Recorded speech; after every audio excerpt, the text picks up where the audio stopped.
Great news! There's a brand new Star Trek show on Paramount Plus. Oh. Well, for the 4 of you that have that app, you can fire up Star Trek Starfleet Academy right now. I know I did. Find a way to watch it without the app. And now I'm going to recap the first episode for your displeasure. Join me as I go through episode fun of Star Trek Starfleet Academy. Make it so! Or something.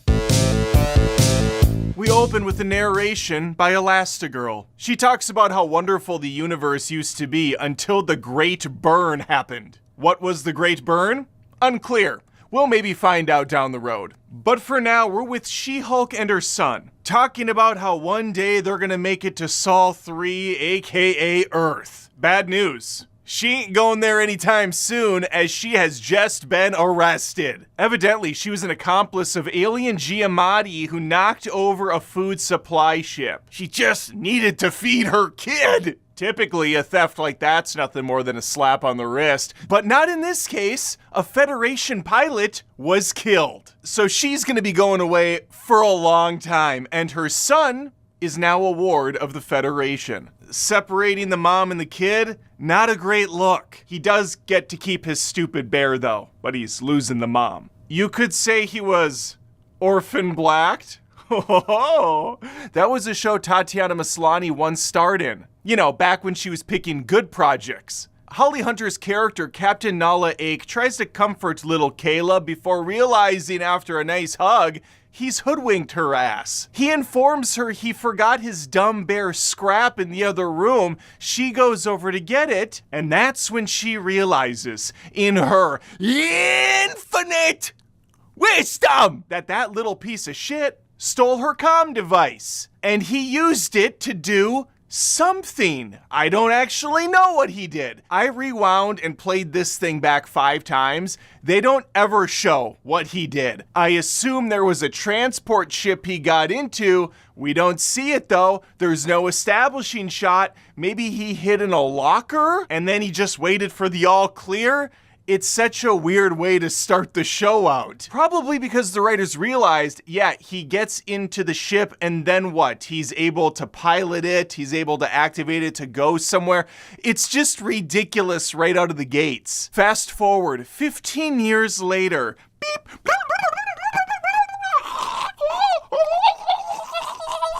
We are now with the 21 years young Caleb. And he's already got quite the impressive rap sheet. Couple pilots start giving him a hard time, and he gives them a harder one.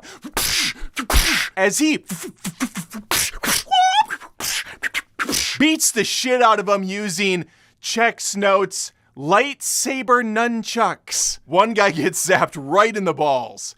And now that's the only way he can achieve climax. And Caleb Murr almost pulled this one off, still tracking his mom down 15 years later, but he's eventually caught by a bigger ship. There's always a bigger ship. I have the feeling, though, this Caleb character is going to be quite the card going forward. I can't wait to see what misadventures he gets into next. We transition to the laziest title card I've seen in possibly ever. Just a shitty looking blurry flag in the background with Star Trek Starfleet Academy. We move to the planet Badger. I'm sure that's how it's pronounced. Where Captain Ake is enjoying some ice cream. Wait, nope. She's not a captain anymore. Her friend offers her the opportunity to level up to Chancellor, where she kindly reminds him, listen, dumbass, I haven't even been a captain for 15 years. Remember when I separated the mom from her son? That was the straw that broke the camel's cock, as the expression goes. I quit, and ever since then, I've been eating ice cream, doing my own thing here. It's at this point he informs her that Caleb is still alive. And he's being held at the Torathon prison, where all douchebags are held. Quickly, to the black leather armoire! A smoking hot Holly Hunter saunters in with a black leather ensemble. Okay, now the show's getting interesting. She sees Caleb, who's in a Mortal Kombat mask and handcuffs. Former Captain Ack convinces him to come with her. She tells him all those years ago she made a horrible, cataclysmic mistake. And ever since that tragedy unfolded, she has been looking for this boy every single day. she might be overselling that a tad. I seem to recall her enjoying a nice ice cream treat no more than 3 minutes ago. Unless she had reason to suspect Caleb had been shrunken down using some sort of Rick Moranis shrinking ray, ended up at the bottom of her ice cream cone, the ex-captain wasn't looking that hard. She would be pleased as punch. If he enrolled in Starfleet Academy, that would be a nice way to get rid of his sentence. He also learns in this very same conversation that his mother has escaped her holding quarters a year ago. So the easiest way to track her down would be together. They set off on a course to the Academy in what looks to be a Disneyland theme park ride. Welcome to Star Trek Park. Da-da-da-dum-dum, da-da-dum-dum-dum. At the center, a ship called the USS Athena. I feel like Caleb would have had an easier go at life had he just joined 15 years earlier, but here we are. Commander Laura Thuck welcomes them to the Academy. She's a Klingon that won't take any guff from nobody, especially some sorry Nancy boy who's disrespectful. She yells at him to get down and give her 200. He also just pulled himself latrine duty for 6 months. I'm sorry, who the fuck can do 200 consecutive push-ups? Oh, and on top of that, she has this Klingon kid put his bag on his back. Holly Hunter is just eating this up. Nom nom nom nom nom. The sight of the child she had been looking for 15 years due to her crippling guilt, doing a bunch of push-ups and being tortured, brings her so much glee. And he gives up on the push-ups after like 10 max. Cadet Klingon, let him go. What the hell kind of school is this if they can't set the right precedent right out of the gates? People can just get up and walk away from commands? The owner of that backpack was Jay Den. Not Jaden, Jay Den. He's a Klingon. He's one of the nice ones. Caleb set a bunch of ground rules right out of the gates. You're not cutting my hair, you're not putting me in one of your little fairy outfits, and I'm not taking a shower. Well, right after he said that, he walked through some magical portal thing and Harry Pottered him right into a clean-shaven, freshly cut, good-looking son of a gun. This street rat just went full-blown Prince Ali in a matter of seconds. And no genie required. You gotta love technology. He then sees the hologram doctor who instantly cures him of all ailments. What is this future? It's time to meet some of the Alpha Shift crew. Black guy, Timu House, Tree Bark Face, Hot Chick, Lesbian. Holly Hunter takes her seat like a delicate cherry, gently sitting down atop a silver spoon. So graceful, so elegant. She's up already, 2 seconds later. What was the point of that? She is now officially the new Chancellor, and she gives a riveting speech to all the Starfleet hopefuls. As I graze around the crowd, I see there's a guy with way too much jaw, and over there they gave that poor girl a Minnie Mouse hairdo. Chief Hologram Medical Officer enters the ship. He starts chatting with Holly Hunter, who's back in the chair, now posing like she's about to get her picture taken for the Ladies of Star Trek calendar. They chart a course for San Francisco. Not Earth? San Francisco? Whatever. Okay, we're going to San Francisco. Oh, Minnie Mouse is a character on the show, I guess. Okay, all right. I think her name is Sam, but I'm gonna keep calling her Minnie Mouse. She introduces herself to Genesis. I was a Sega Genesis guy as a kid. Now that I see this chick, I made the right choice. Genesis is always the right choice. Sega! Oh man, we got a good-looking douchebag picking on the Klingon guy. Don't worry, Caleb rolled in. He heard his boy was in trouble. He's like, nope, not on my watch, bro. I got a rap sheet. Before he can throw hands, though, the doctor hologram warps in and says, break it up, okay? We're done here. I don't know if there actually would have been a fight anyways. Jay Den does not strike me as the warrior type. This dude's rocking jewelry on the face. He goes bird watching. He's a lover, not a fighter. What the hell are they teaching at that new age mamby-pamby Klingon school? Now at the Opera Society signups, Minnie Mouse talks to the doctor about joining. She would be the first hologram student in the program. Cool? The only interesting thing about this scene is the caked up green alien chick we get a couple second shot of. A couple glorious seconds. I'd like to go to that storyline. I'd like to see where she's headed next. Now I'm just trying to figure out why this scene is still going. Signing up for an opera club subplot is something you introduce around season 8 of the show when you've run out of ideas, not in the pilot episode. All right, we've moved back to the main character, Caleb. He has hacked into the subspace messaging system, hoping to get a message out to his mom. His inbox from her, 0. Take a hint, dude. My girl Genesis wanders into the room and sees that Caleb has hacked into one of the commander's consoles. She not so subtly starts hitting on him. I'm half-mast. Back with Holly Hunter. Her new chair position is cozy mom curled up next to the fire reading a spicy novel. Just then, Budget House picks up tachyon interference. Oh, it's an attack! The students and what looks to be AI-generated bots run upstairs to their quarters. Programmable matter is engulfing the ship. And then, a new ship transforms in front of their very eyes. And it unleashes hell. Something tells me that trip to San Fran is on hold. Commander Karen Klingon has a piece of shrapnel inside of her tummy sticking out. Minnie Mouse uses her hologram turn the lights back on technology to get the ship up and running. Ah, shit! Newsbrocka's back, baby! He was behind the attack. His hologram enters the ship. He wants the warp drive, which he's going to break into pieces and sell to the highest bidder. After some polite banter between these two heads of their ships, Holly Hunter smoothly lays across her captain's chair and blows Braca away.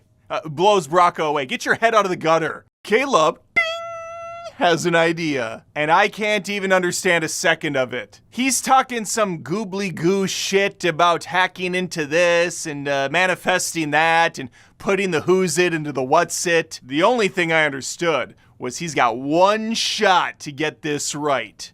Ooh, the stakes couldn't be lower. Klingon Karen chomps down on a futuristic dog bone while they get that shrapnel out of her. Minnie Mouse watches as Caleb frantically just moves his fingers around the CG keyboard. Now that bully boy from earlier has opted to go outside, take a walk. And he informs the rest of the crew that he does not require a suit because he's Keonian, bitch. His words. He's basically the Juggernaut from X-Men 3. As he's preparing to leave the dock, he does tell Genesis to do a turnaround for him. The man read my mind. With her back now to him, he begins to transform his face. Oh, so we were not on the same page at all about this. She spins back to see... I'm at a loss. For once in my life, I am at a loss as to how to describe what I'm looking at. The creature from the Blue Man Group Lagoon heads towards the port side of the saucer. Darum is starting to freeze up. That's his name, Darum. Genesis is now sprinting around the ship trying to save him. Meanwhile, Jay Den is attempting to save the commander's life. He will have to utilize all of his bird-watching skills to make this work. Genesis activates the tractor beam, successfully bringing Blue Balls McGee back home. And Jay Dean successfully seals up Blue Vag McGee's wound. Yeah, it's all coming together. It's at this point the Chancellor is able to trick Noose Braca into thinking this ship was going to detonate. He pretends to be worried about this and he flees the scene. The thing is though, you can't bullshit a bullshitter. And he caught a whiff of that steaming dump a mile away. And so this time he physically warps onto their ship right next to Caleb. How he was able to do that, unclear. The guy's good. I'll give him that. The guy's good. They spar for a little while, giving the crew ample time to blow his fucking ship out of the water. Hot chick is loving it. Even Perm is having a good time. That's not her name, but she looks like a perm. So I'm calling her Perm now. Everyone is walking in slow motion as they hit home. Welcome to San Francisco. Da-da-da-dum-dum, da-da-da-dum-dum. And all I keep thinking is, why the fuck are we calling Earth San Francisco? My God, the song If You Are Going to San Francisco is now playing. It's awful. And now we're looking at some of the young adults on the ship again. That one has turned into a black and white cookie. And even though I'm not taking a bite out of her, I am eating my own words, because they did in fact make it to San Fran after all. And it turns out Noose was able to find and attack the ship because he intercepted Caleb's hacked message to his mom. How did Noose intercept that message? Unclear. What matters now is the punishment for Caleb. Surely, this is all grounds for expulsion, if not straight up death. They are going to have to spend $1 kajillion in ship repairs, not to mention the loss of life they surely endured during that attack. I cannot imagine what fate he's in for. But it turns out this is a glass half full sort of organization. The Chancellor was actually very impressed with Caleb's can-do attitude. She liked his vigor, the cut of his jib, his moxie. So she offers him the opportunity to stick around in Starfleet Academy. That's not to say there won't be any punishment. He's going to be grounded. He's going to have to stay at Starfleet Academy at the base for 90 days, which seems very convenient when you're trying to keep the budget down on a sci-fi show. He also has the option to just leave straight up if he wants to, so no punishment for that. We then get more serious as the Chancellor starts talking about the son she lost 120 years ago to the burn. That burn sounds like a pretty severe situation. Would love to see what that's all about. Also, I have to say, Holly Hunter looks fantastic for her age. They look out the window, crossing their arms in tandem. And we also look on to the future of this show and the wonderful things it's going to provide. I got a good feeling about these two. Look out, world.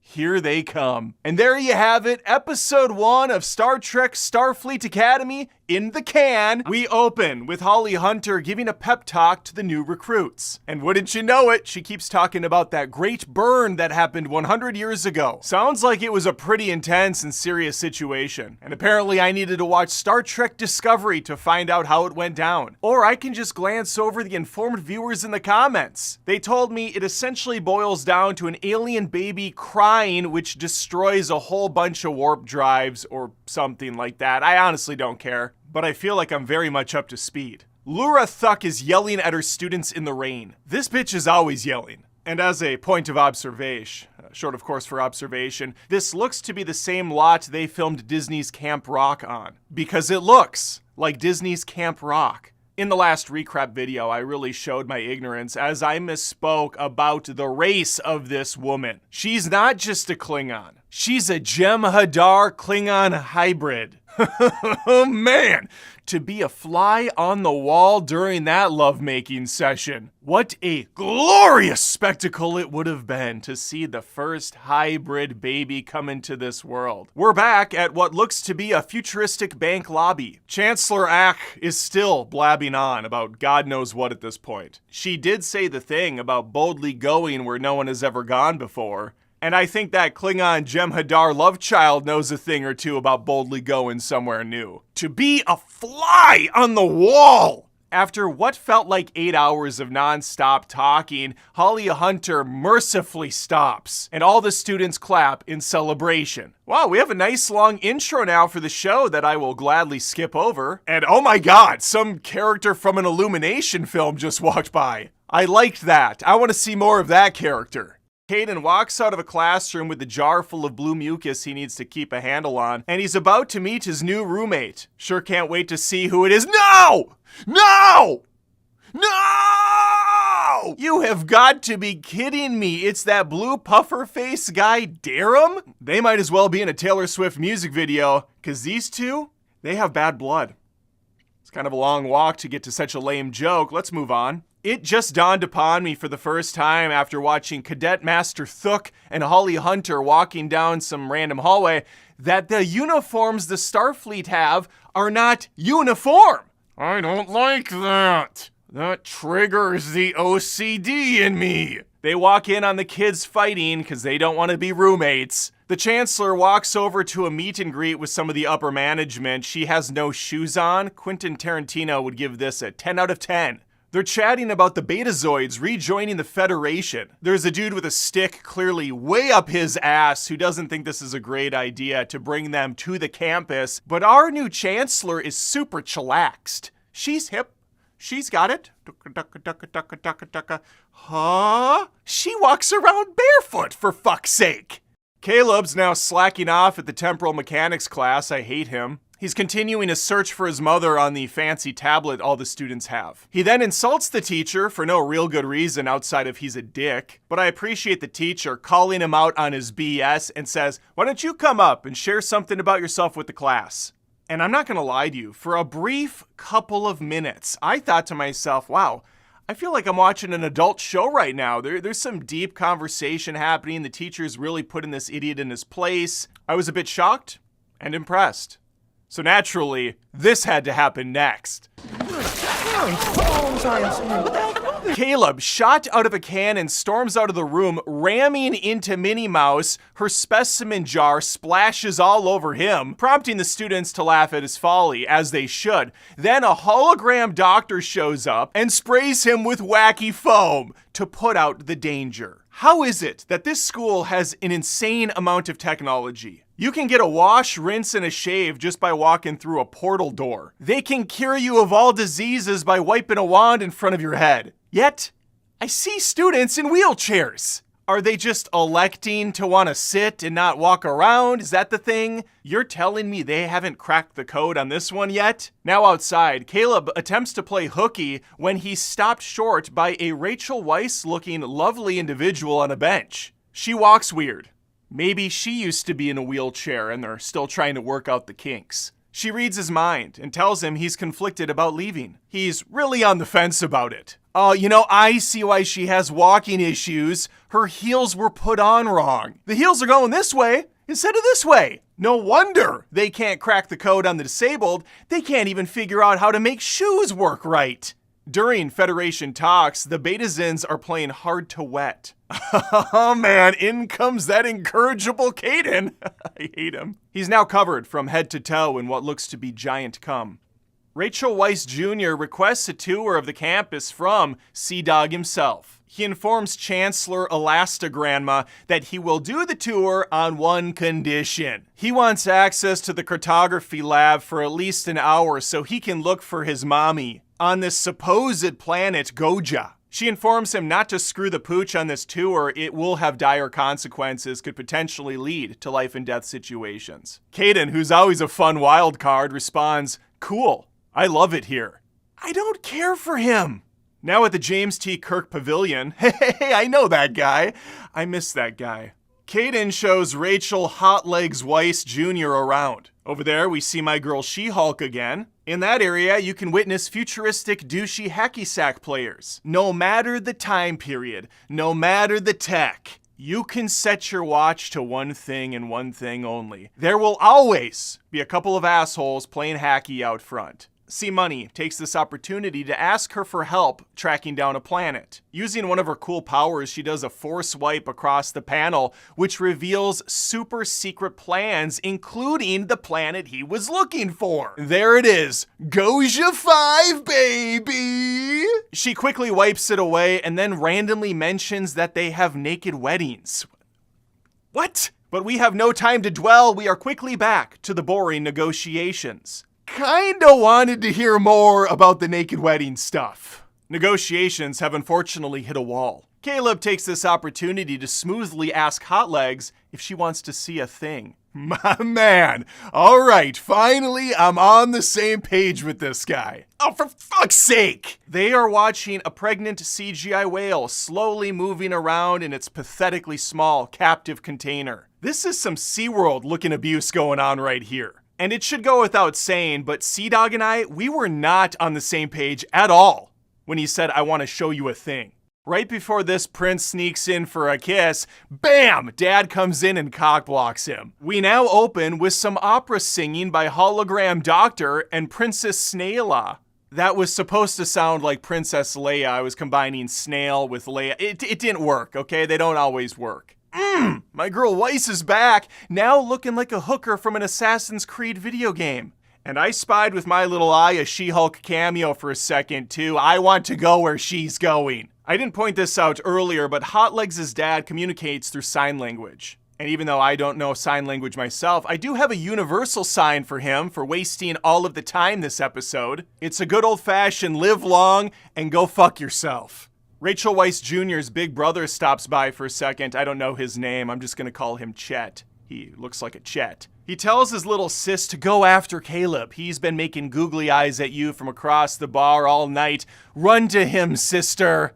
Run to him. And so she does, walking back outside the campus, twirling for Caleb to see her outfit, which he has already seen earlier, so it was kind of awkward. He inquires about the Nero inhibitor on her neck and why no one else has one. It's because she's special and more powerful than they are, and it helps her maintain control, keep her powers in check. Otherwise, she could end up hurting people.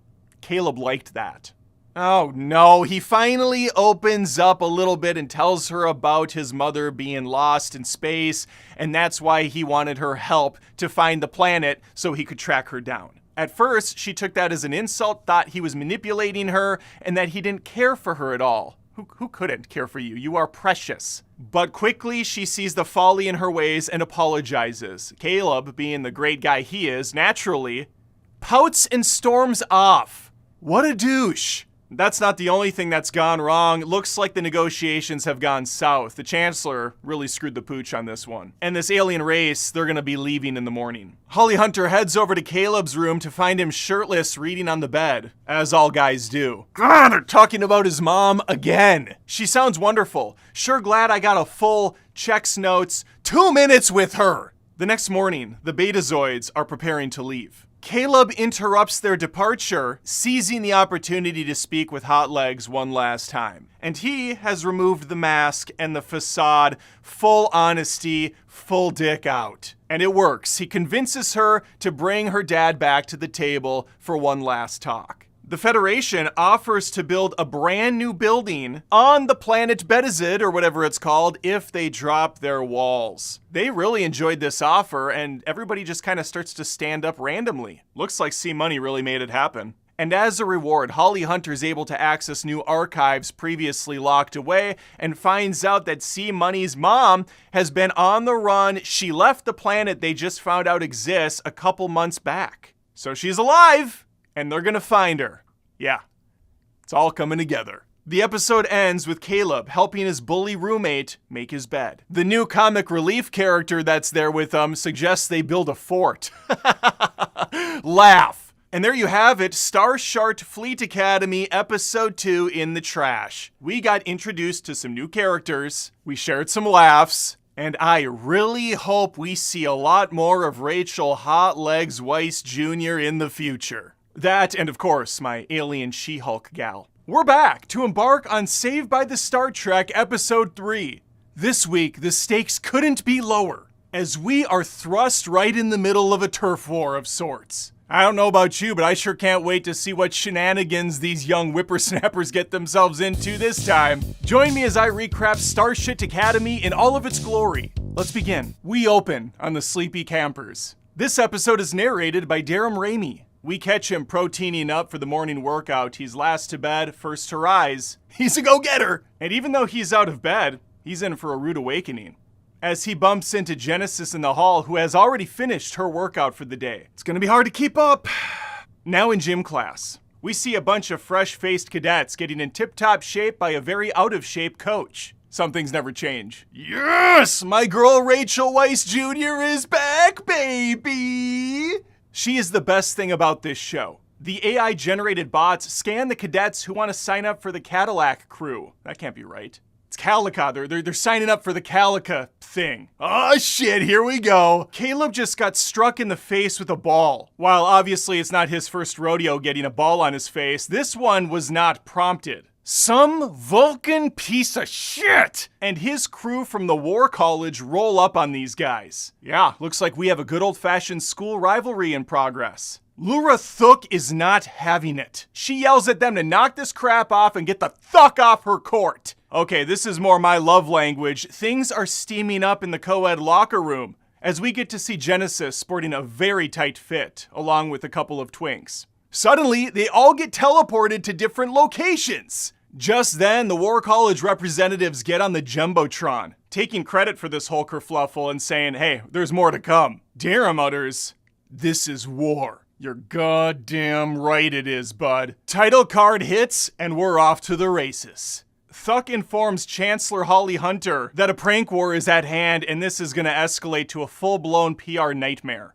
Chancellor Ack seems completely unfazed by this news, as she blows on a vinyl record like it's an old Nintendo cartridge. Shoeless Joan Jackson sprawls out on the sofa chair to hear more about these shenanigans taking place. Now in her biology class, Holly Hunter does her best Professor Sprout, showing off some talking flowers from Mario Wonder. It's at this point Genesis finds the opportunity to ask Caleb if he will join her team. I mean, she's getting ahead of herself. She's not the captain of the team, but I think we know where this is headed. He's a tough nut to crack. He does not like organized sports. He does not like rules. He just really doesn't like anything because he's kind of a cynical douchebag, even more than me. So getting him to sign up for the Calico League, not gonna happen.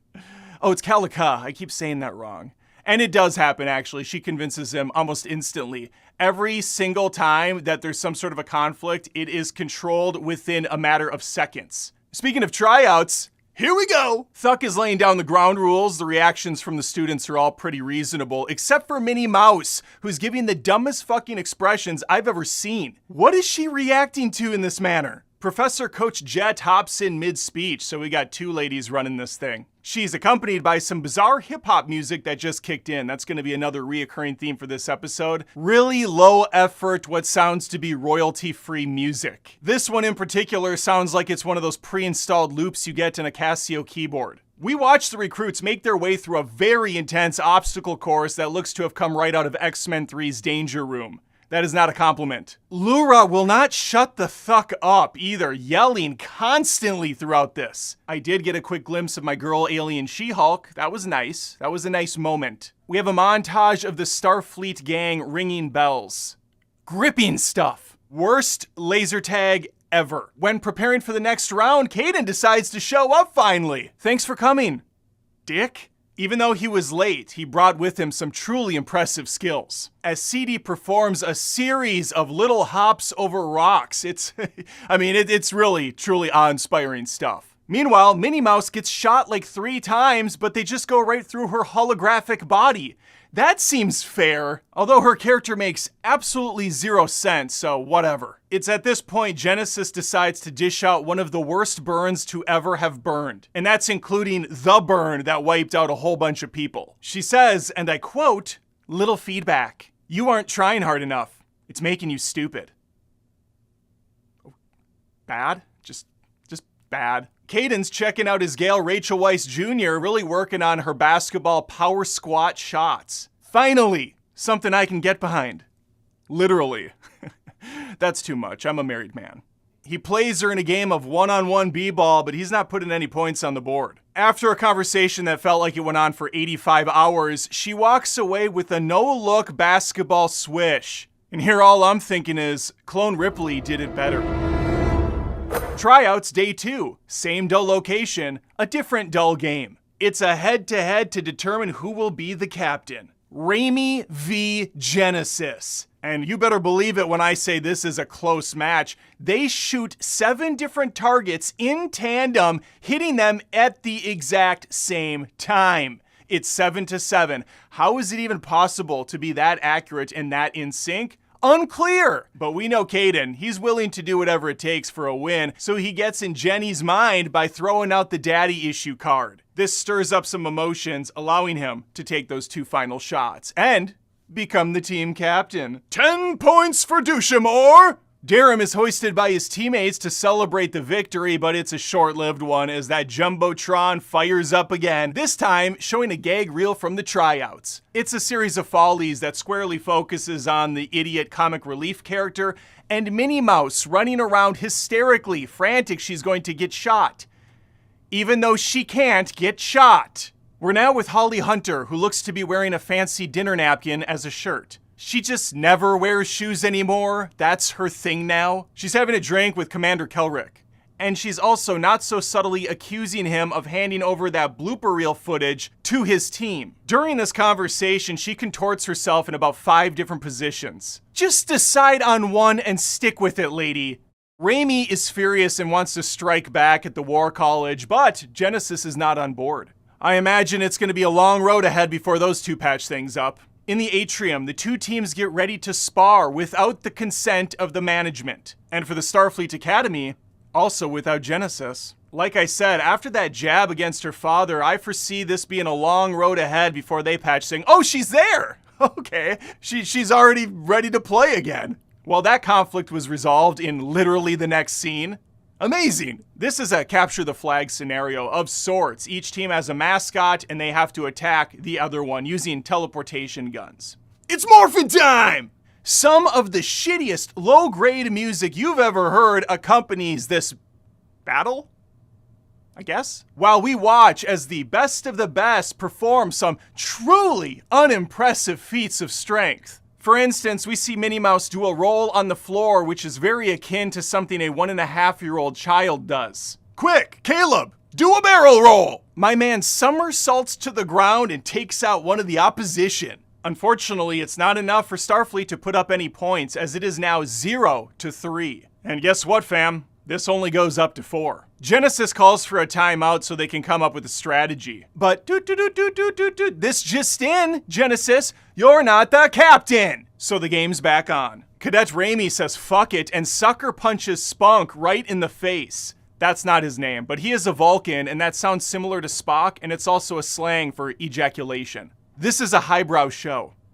Subscribe. Genesis brings in the team once again, this time without Ramey to ruin things, and she tells them she has a plan and to wait for her signal. The match starts. Genesis quickly takes aim on the replicators, shooting them, causing them to send steam all over the room in a matter of seconds, as replicators do when shot, of course. Now War College can't see them. But stupid Starfleet Academy's mascot wasn't privy to this plan and goes sauntering out in the open, allowing the War College to open fire. But wait, what's this? The shots are going right through his body. How is this possible? It's Minnie Mouse? What? She can transform into other people on a whim? And yet she chooses to look the way she does. Interesting. Anyway, the diversion worked, and Genesis scores an easy point by taking out their mascot. Okay, it's not a shutout now. It's 1-3, there's still a chance. Bingo, bango, bongo, penis. They're back in, baby. And they are way excited for having this 1 point. It comes off as pretty embarrassing, honestly, how much they're celebrating this. Spunk teases Ramey for sucking as a captain. This prompts him to hand over his gun and leave the team. But before he makes it out of the room, the PE department enters. Thuck is furious. And mark my turds, they will be punished severely for this. How? Unclear. She just gives empty threats. The news makes its way to Elastigranma, and it looks like they interrupted a very nice pajama party for one. Even though she scolds them, the team realize it's prank-coded. The Chancellor wants them to hit back. They just have to do it in a patient, empathetic way. We get a big revelation now. It turns out the gym teachers are gay together. That's right, Lura is thucking Commander Jet. To be a fly on the wall in that scissor session. And I have to say, female gym teachers being lesbians, that checks out. Ramey apologizes to Genesis in front of the rest of the team in the longest way possible. Dude, just say you're sorry and move on. And now it is time to erect their plan of revenge. The plan starts with gaining access to the War College lab. This gets done by the comic relief character who recreates the other team's mascot from memory. They also need Kelrick's eyeball to do a scan into the room. I'm pretty sure both of these things could be accomplished way easier by the hologram chick Minnie Mouse, who can just turn into stuff. But no, we're gonna take the long way around. Caleb is then gonna put on the mascot suit where he can do some computer hacking stuff, allowing a 60-second window for Minnie Mouse to put in the plant spore stuff. It was almost too easy. And they would have got away with it too if it wasn't for that meddling Rachel Weisz Jr. She can sense Caleb coming from a mile away, calls him out, where she's gonna confront him about their relationship status. How is this episode still going? She sneaks a little kiss from our prince, and he takes off in a full sprint as the alarms sound. The next morning, the plan takes shape in the form of overgrown plants in every student's room. Oh man, the War College is not gonna love this one. Actually, the dude named Kyle does. He thinks it's cool. He just stops and smiles creepily at the plants. Get a room already, dude. The best part is War College cannot destroy these vines because they are a protected species. Yeah, that's checkmate, folks. Holly Hunter is a genius! She and her Starfleet Academy, or I guess I should say Starfleet Academy, if it was up to her, really pulled this one off. Genesis celebrates by blowing the most pathetically small bubble from her gum I've ever seen. Was this the best we could do, team? Holly Hunter does a celebratory barefoot spin in her chair. She's such a free spirit! This episode, which felt like 5 hours long, mercifully comes to a close, with the Chancellor playing a game of musical chairs around her room, finding different locales to put her bare feet up any chance she can.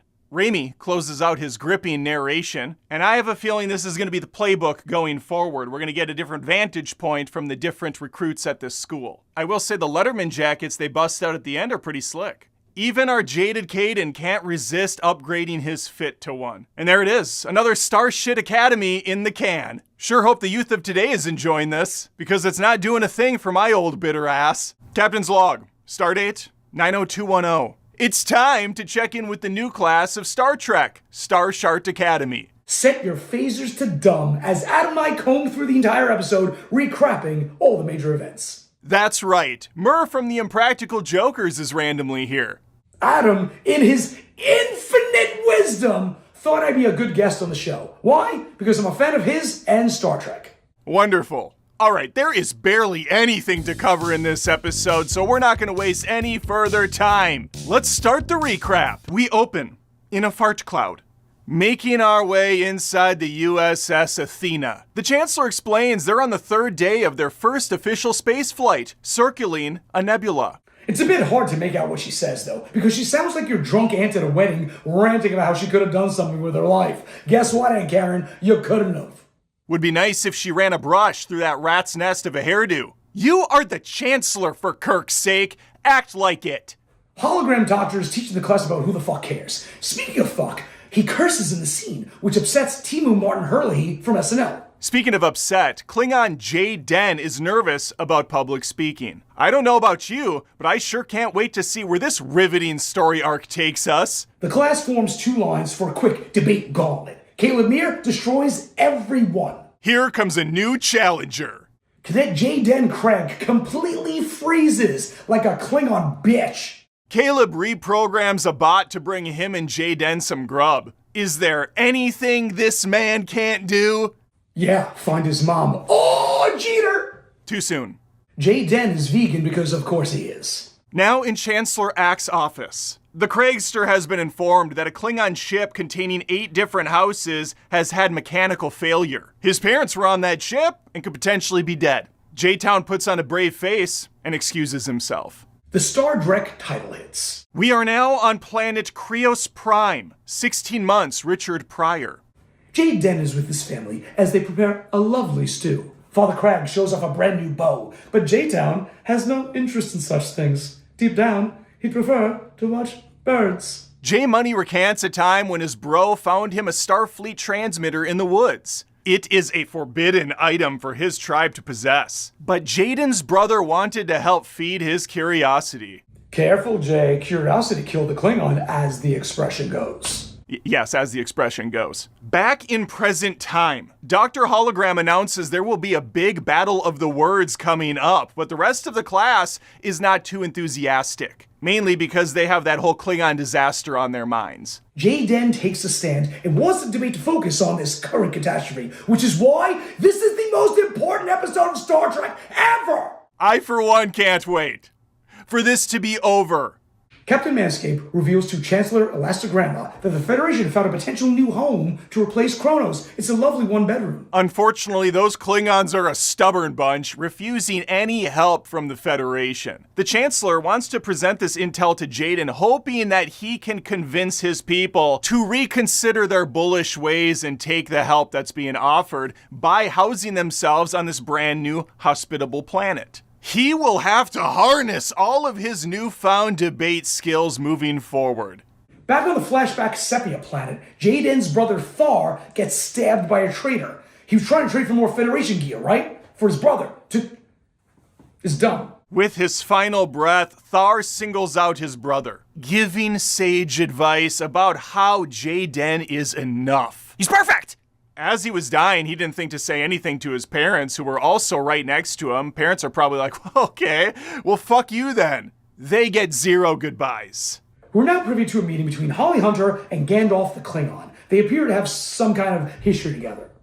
I'm not sure if this relationship was sexual in nature, but to be a fly on the wall during that lovemaking session. I don't understand the physics of it. She's so tiny. Hot. I mean, it's gotta be. Gandalf reiterates that the Klingons are stubborn dipshits and will only take that planet via conquest. They don't want a pity planet, Holly Hunter. Caden tries to coach J-Sauce on the art of words. There are still somehow 30 full minutes left in this crap factory.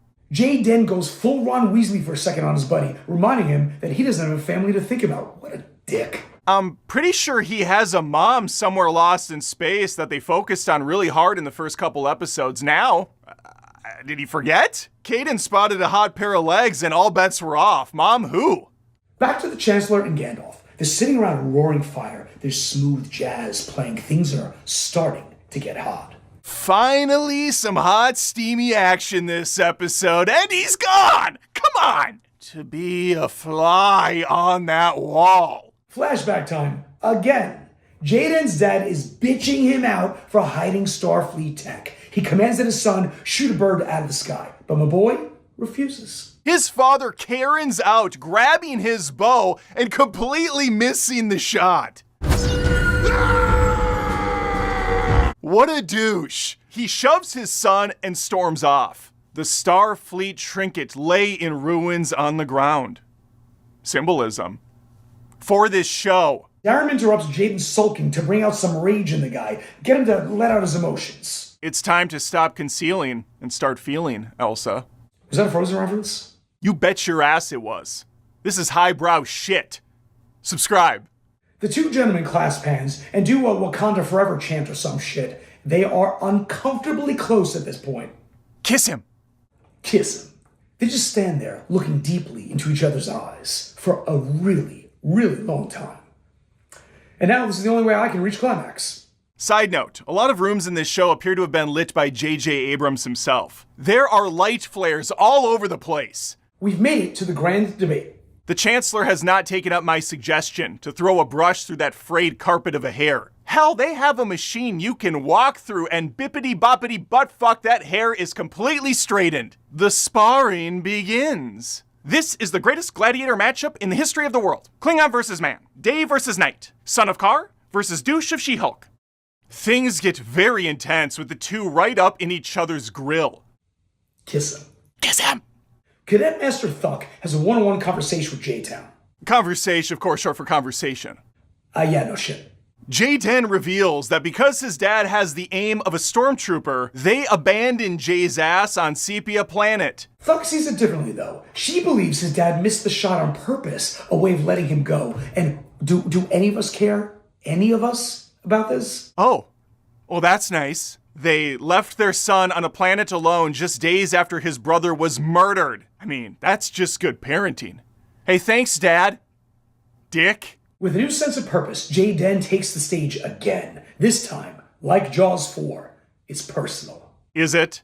I don't know. I'm just saying stuff at this point. I stopped watching. We're winding down. Jay's gonna bring it home, stating that they need a Klingon solution for a Klingon problem. Caden watches his boy in the corner, tips the hat in approval. Cadet Craig makes his way to the bridge. They enter Fan Alpha's orbit and prepare for war. What game are you playing, Holly Hunter? Shot out of a cannon, the Klingon ships open fire. After a very intense 10 seconds of battling, the Federation waves the white flag. This was all for show, orchestrated by Jaden, the Chancellor, and her possible potential former lover.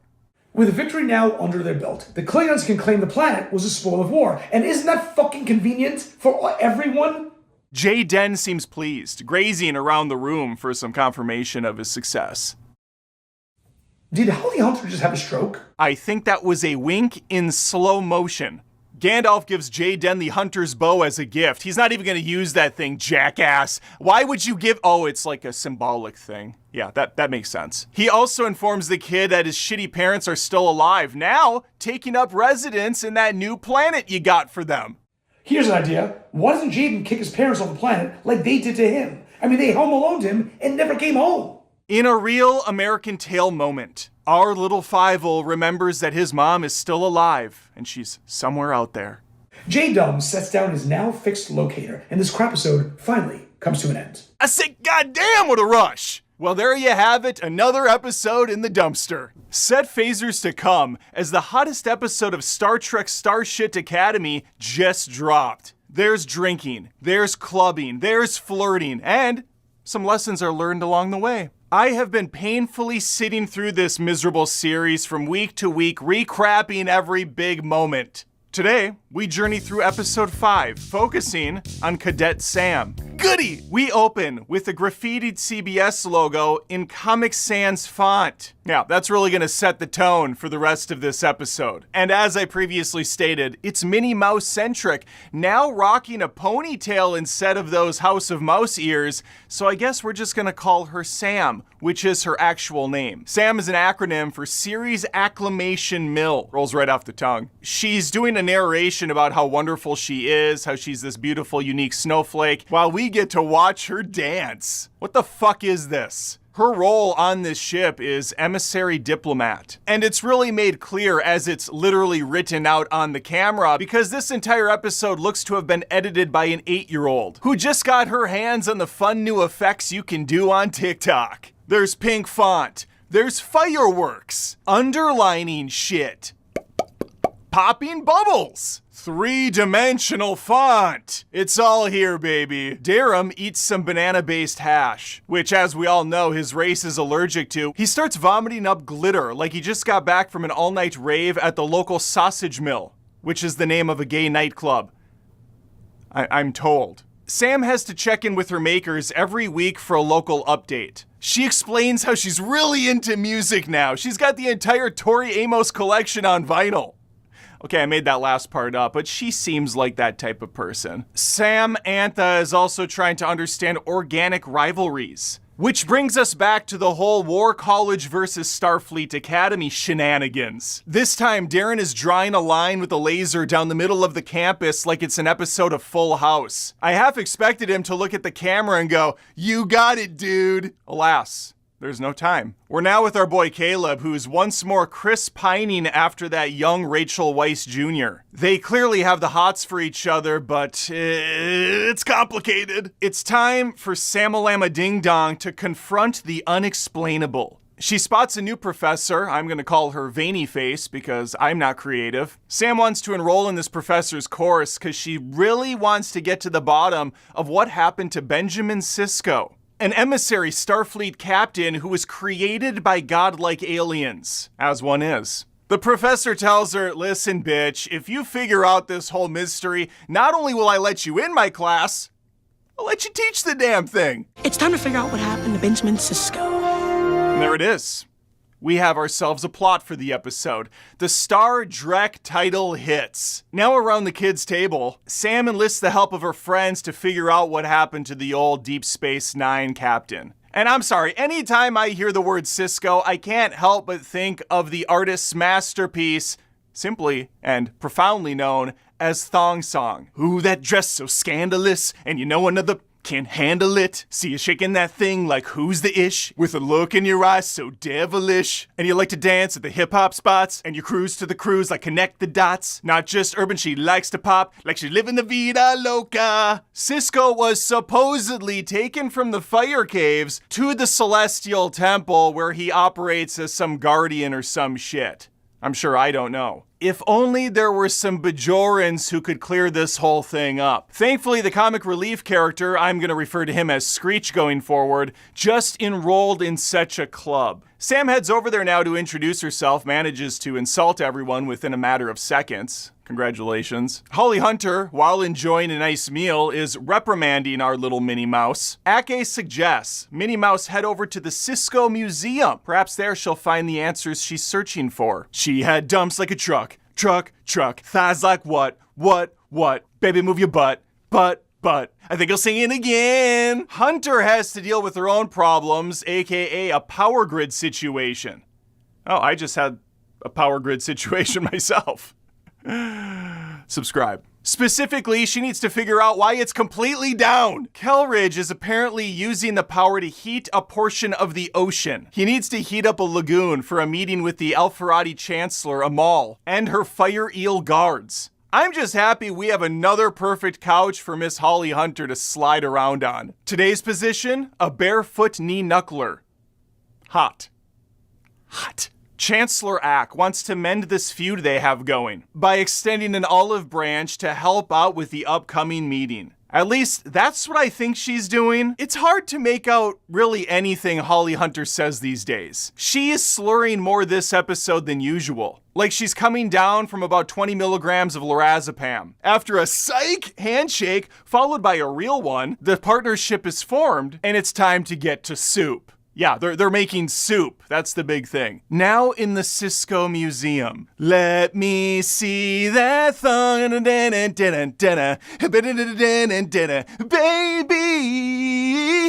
That thong. Sam walks around to different items of interest. Let me know when you find one in this show. As she approaches objects, a voice is prompted overhead, which explains what said object is. So does this room only allow one person entrance at a time? I'm just trying to figure out the semantics of all this. What if there's a bunch of people in the room and they're all at different object stations? Are voices just going to overlap each other? You have chosen to look at the baseball glove. You have chosen to look at the dildo. You have chosen to look at the vibrate. You have chosen to look at the body creams. What kind of museum is this? Oh, it's the Cisco Museum. Let me see that. Sam finds an original orb from the prophets, which allows a user to speak directly into it like some sort of a magic interdimensional comm. Interdimension, planetary, interdimensional. She asks it a few questions, hoping that someone will receive and in turn parts some very sage advice. Instead, the interdimensional comm chooses to die out rather than listen to her for another second. The Salmonator then heads over to the family tree, where the son digitizes into person and starts waxing poetic about who the hell knows what. Again, I'm now more concerned about the semantics of this. What if different people are in the room pushing the different parts of the family tree? Are they all just going to show up at once? Does one override the other? Does the first one have to get through its entire presentation before another takes its place? Because if I was in there, I'd be going across the whole tree just to see what would happen. No time to dwell. We're now back with Professor Veiny Ballsack Face. I added the ball sack in there now to try to kind of spice it up a bit. Sam gives an update on her progress.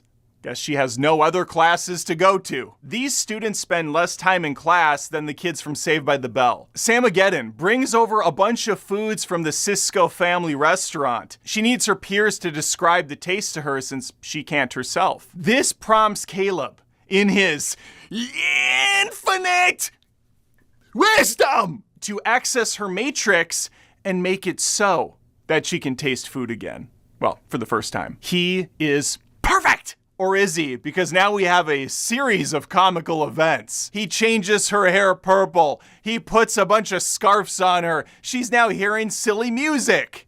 I'm sorry, is he just pushing buttons and hoping things will happen? What kind of a hacking genius is this dipshit? He wants her to give him access to the Matrix and he'll figure it out later on his tablet while taking a shit. They then decide to head into town to the Academy bar in an attempt to walk a few steps in Cisco's shoes or something, I don't know. Suddenly, everyone freezes. Did Zach Morris show up and do a timeout? Wrong, it was the makers, and they're here to scold Sam. She did not enroll in the class they required. They threaten her with a 7-day window to get shit done, or else she's gonna be spending the rest of her miserable life on the planet Cask in isolation. No more organics for you. A 7-day counter comes up. This is the only time we will ever see this counter in the episode. Where is Kiefer Sutherland when we need him? We're now gathered around a table with a lovely spread presented. The Chancellor, the Commander, the Professor, the Doctor, they're all sitting around like this is a game of Clue, but in actuality, they're doing a dry run to the presentation they hope to perform tomorrow when the others arrive. This is boring. Let's see what the college kids are up to. All right, now we're talking. Sam and her crew roll up to the club, and Caleb, as predicted, figured out how to get Sam's matrix popping. Again, taking a shit, he must have had time, because when else did he? She now has the ability to get wasted, at least feel it. And that knob is gonna dial all the way up to 12, folks. And we know this because she pulled another Zach Morris timeout to explain it to us. Ah, snap! The War College kids are here. This episode has everything. They insult Starfleet by telling them to, checks notes, eat glass. The line was so good, it was repeated. Eat glass. A very drunk Sam tells Caden to get off his ass and go to Rachel Weisz Jr. Go to her. She then notices her boy Jay Den hoping to get his J dick blown by this guy over at the bar. She just loves love. Back at the Super Club, because they're eating soup. I did it instead of supper. It's complicated. The practice dinner continues. And things were going quite well until the blobby fish starts to deflate like a whoopee cushion. This got the table in stitches. They were laughing so hard, except for the commander. He wasn't impressed. And we learn that he's been holding a grudge against Holly Hunter for 15 years, which is the amount of time she was a Starfleet burnout. I guess dessert's out of the question? Actually, I spoke too soon, as Caleb has found himself quite the tasty treat outside. He and Rachel Weisz Jr. continue their back and forth cat and cock game they're playing. Finally, they make out. Let me see that thong. Hey, B.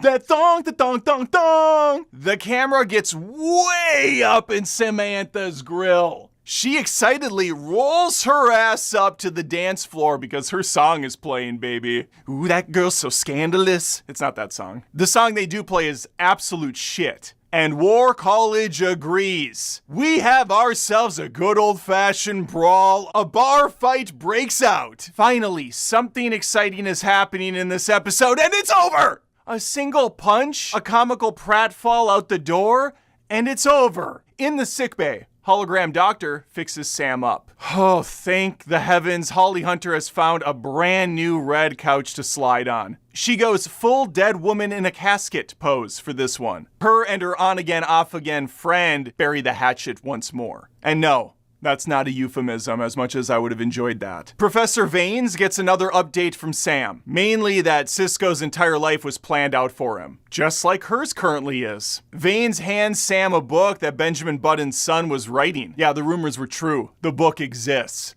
I don't think I brought the book up before. Who cares? This scene goes on for what felt like 5 hours, and really amounted to not much, other than Dad could make his own choices. But we do get one final episode reveal, and it is a doozy. Hope you're sitting down for this. Professor Veiny Ballsack reveals her true identity. Her name is Dax, mentor to Cisco. Oh, shit! That thong, the thong, thong, thong! Another Deep Space Nine reveal. That girl's so scandalous. Sam leaves a final message to Benjamin Cisco. And this episode finally comes to an end. So, mission accomplished?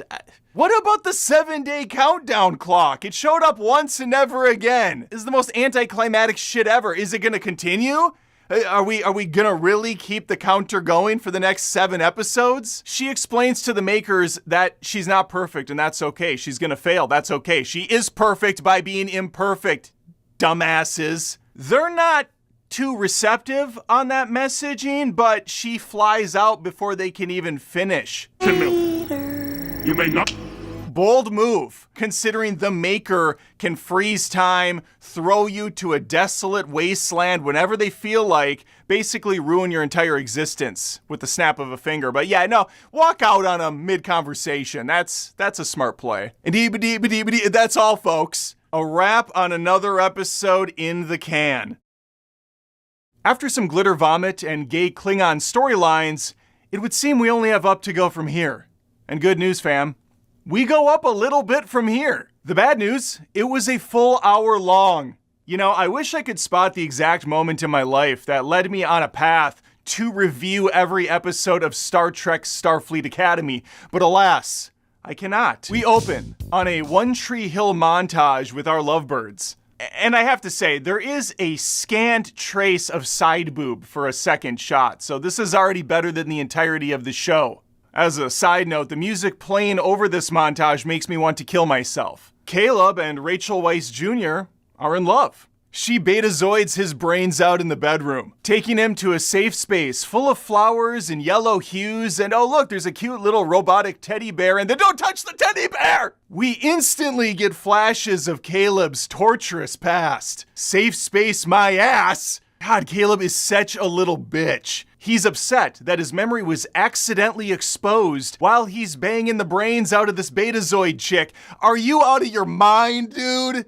This is your problem right now? She storms out of the room, pissed. This guy sucks. Now with Chancellor Acme from Looney Tunes. She's showing off a starship graveyard to her class, specifically the USS Miyazaki. They have been using this damaged ship for training purposes. 2 teams shall embark on a quest, Team Blue, Team Red, but they have to work as a complete team. Otherwise, they fail the mission. And I did graze across some of these shots and notice my girl She-Hulk / Gamora is in present company. So far, this is the best episode of the season. Tiny trace of side boob, a little Gamora. That goes a long way in this show. We're told that no team has done better than 65%. I'm not sure if that piece of information is ever relevant again in the episode, but it's out there. They enter the powerless ship going down a corridor that reminds me of a much better movie, Event Horizon. This is like the Kids Bop equivalent of that. Cadet Murr uses some programmable matter to reroute the systems or something. He gets it back online. Power's on. And you know what? This looks to have been a pretty simple, straightforward training sesh. No issues, sesh short for session. No issues to be, whoa, what's going on? A mysterious ship has approached. They have jammed the signals and now the blue team's stuck. They cannot be beamed out. Some alien named Dusho Scraw has entered the chat. That's not his name's close to that. I'm gonna go with Dusho though. He's gonna claim this scrap on behalf of the Furies, which is the race of alien that we're looking at right now. And he's going to hold the blue team up for ransom to the tune of 30,000 Latinum bars. And Starfleet only has 5 hours to make it so. Otherwise, our poor Caleb and company are gonna get the flesh eaten off of every inch of their body, the shaft, the asshole. You better believe the balls are going too. We're off to the races. Title card hits. We have ourselves a Star Trek, folks. Manscaped tells the Chancellor that the bars will be delivered to the Furies, but they're probably still gonna take Caleb's team's blue balls regardless. Manscaped then produces a dicey plan, which proposes teaming up with Noose Braca in an attempt to get their team safely back, eliminate the Furies. Unfortunately, they have bad blood. Now with the hostages, Shifty Face McGee is preparing to jettison them out the airlock. A shaky cam fight breaks loose. The party leader, Commander Tomov, doesn't make it out of this one. Those blue balls are as good as gone. The comms are down, teleportation's offline, our pets' heads are falling off. Generic white dude is suffering with a leg injury. I'm guessing that will play a bigger role is what I'm thinking right now. It will never play a bigger role is what I find out later. Spunk now quotes Spock from The Wrath of Khan. The needs of the many outweigh the needs of the few. Don't you dare. Don't you dare quote the great Spock! Hologram Sam has the idea to wake up the computer as it was never destroyed. It was merely asleep all this time. They didn't know that. Starfleet didn't know that the computer was actually functional, but just asleep all of these years. There's no time to think on this. Up on the Jumbotron, the bridge gets front row seats to the murder of Tomov. One of the crew members either swallowed another comms badge or she couldn't handle real-world consequences of war. She's escorted to the medbay before she embarrasses anyone further. Time for a parlay. Holly Huntress confronts her enemy. Bad writing. As alien Paul Giamatti calls her his space boo, and then states, and I quote, The hills are alive with the sound of murder.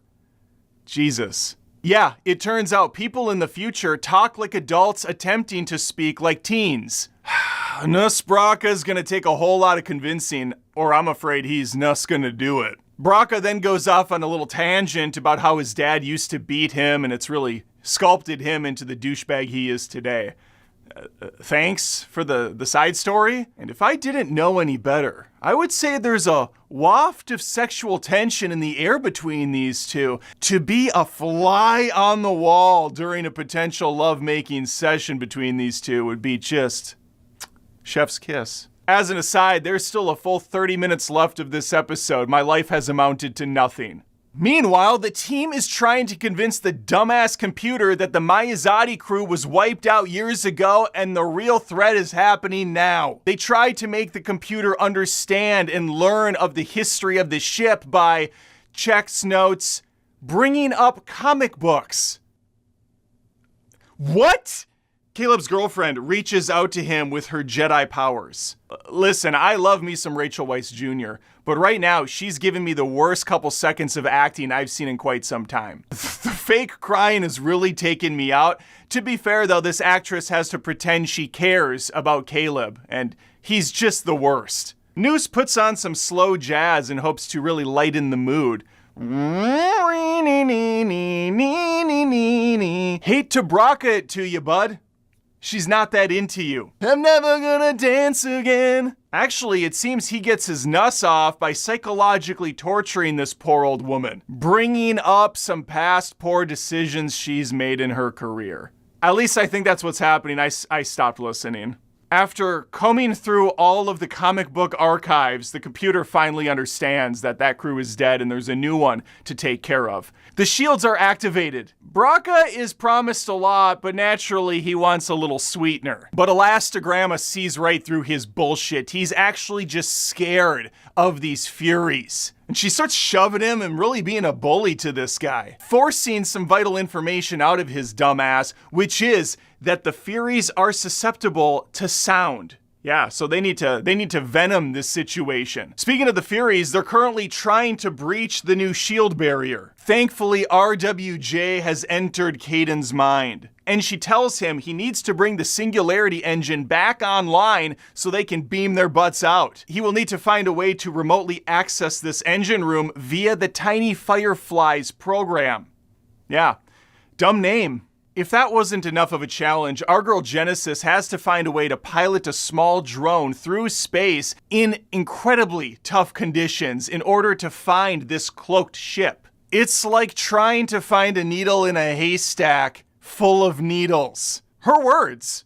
Find a needle in a haystack full of needles. Wouldn't that be incredibly easy? I mean, she didn't specify a specific needle. If only there was a comic book she could read to help her solve this conundrum. The Gaycon learns that Caleb and Rachel Weisz Jr. have been engaging in the timeless art of hide the cucumber. He seems pleased about this, probably because he's picturing Caleb's cucumber. All right, that drone has finally found the cloaked ship, but it's not a Fury ship at all. It was Bracca the whole time. A double cross. He was working with the Furies. Treachery! It's time for evasive maneuvers. If they can throw off their scent and hide behind some debris, it will make them harder to find than a penis in a haystack full of penises. This is highbrow shit here.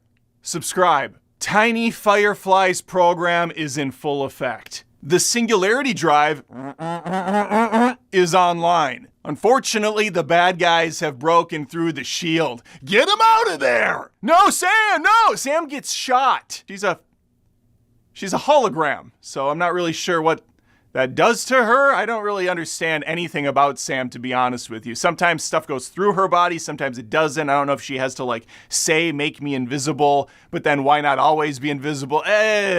Caleb's about to get shot too, but Spunk jumps in front of him and takes the blow. RWJ rips out her blinking light thing, throws a massive tantrum, then takes Caleb back into their safe space in the mind. Holy shit, are they gonna kill her too? She says some crap about how she's gonna keep him safe, so I'm worried. I fear for the worst here. What the fuck? She goes full-blown Sindel from Mortal Kombat, screaming everyone to death. And now this is the only way I can achieve climax. Oh, thank the gods, generic white dude with the leg injury has survived. Cadet Spunk did not. It's been a long day without you, my friend. Noose played the Chancellor like a fiddle. He was able to claim the secret device from that ship, he killed a bunch of cadets, and he got out of there lickety-split. Manscape attempts to take the blame for all of this, but a K is not having it. Braca pops back in for one final digital brag. A comic book is gently laid atop Spunk's dead body. Why did they go all in on comic books? Oh, thank the heavens, our Rachel Weisz Jr. is in stable condition. She looks to be in the same coma Max was in during the Stranger Things final season. Hopefully, she too isn't at Vecna's Mindland with all the kids. Then again, she's far too old for his liking. After what monologuing for what felt like 30 minutes straight, Braca teases one final gift that will be revealed in a future episode. I can't wait for this to be over. We end on a very somber note. Some flowers laid out in front of the Chancellor as the camera pulls back to the credits. We've certainly come a long way since the rousing game of laser tag and the dude blowing glitter chunks all over the place, haven't we? Now, all that said, this was easily the most Star Trek-y of Star Trek episodes this season, so that's something. I'll also give a shout out to Paul Giamatti, who is single-handedly the only decent thing about this entire show. After what was easily the best episode of the flaming dumpster fire we call Star Trek Starfleet Academy, or as I call it, Starshit Starcrap Academy, unless Holly Hunter is involved with her dogs out, then I call it Star Trek Starfleet Academy. It's gone by many names over the course of the 7-episode run. And I imagine that run is going to continue, birthing out new names to call it as I hate watch this thing from beginning to miserable end. Now, since last episode was actually a decent one, full of some stakes, some death, and some consequences, we naturally had to course correct. And you better believe not only did this ship veer back into the garbage, it went full steam ahead, making sure to obliterate any goodwill that previous episode had earned. And you don't have to take my word for it. I'm gonna do you the disservice of going through this entire 55-minute turd factory, dropping the skirt, squatting down, and taking a massive captain's log all over this crap. Subscribe. We open on spring semester. It's spring break, baby!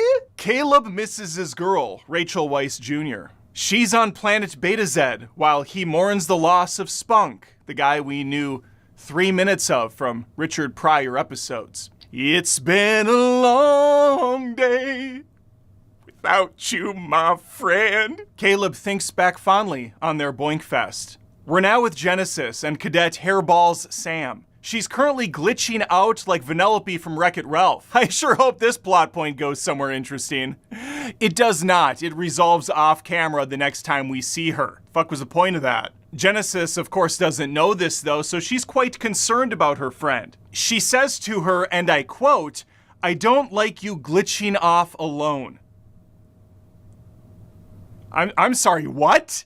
I guess that's what they call it in the future. I sure wish there was anything that I could glitch off to watching this show, but I'm not really into a shirtless Caleb, which is unfortunate because we're going to get a good amount of it in just a few minutes. Holly Hunter really liked what Genesis did on the last episode, and she put in a fast track request to get her on her way to the captain's chair. Sounds like Genesis is a chip off the old block, taking in her father's footsteps. Since this is a 2026 show, we can't have that! The father? Gross! But for now, she's gonna play along. Klingon J. Den, rocking a tasteful lady's uniform, is having a conversation with his buddy. It's entirely possible he's inquiring to Darum about where he can find some pants, but I kind of didn't care about any of this conversation, and I forgot what they were even talking about. Everyone is leaving for the holiday, except Caleb. He's gonna stick around the campus to be sad with his own thoughts. Predictable. This guy sucks. Suddenly, a fish called Darum is ambushed, knocked out, and fish-napped through a portal. Jaden sees this take place and gives the least amount of reaction I've ever seen someone give. He's like, no, my friend. And he slowly jogs over to the portal. It's possible that was supposed to be a full-blown sprint for him, but since he's wearing a skirt, it's hard.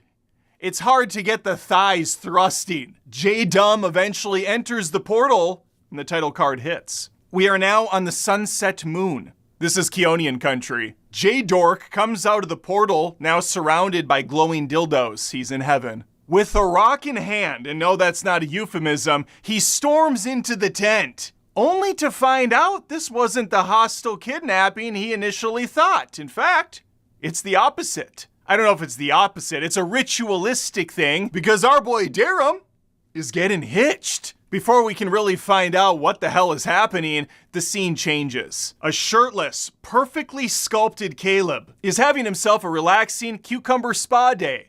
Star Trek Star Twink Academy is in full effect. See, we already have a new title for the show. Genesis interrupts. She was supposed to be off planet like everyone else, and now she's ruining what was a perfectly good spa day before. But what the hell is she up to right now? All I know is it doesn't seem like very Captain in the Making behavior. It also looks like these two are gonna get into some hilarious trouble for the rest of the episode. Looks like the GQ spread is gonna have to commence at a later date. Now back on the matrimonial moon. Darum is in fact getting married, but that's not the shocking part. It's that he's getting married to a woman? What? I kind of thought he and that Klingon chick were gonna tie the cock, as the expression goes.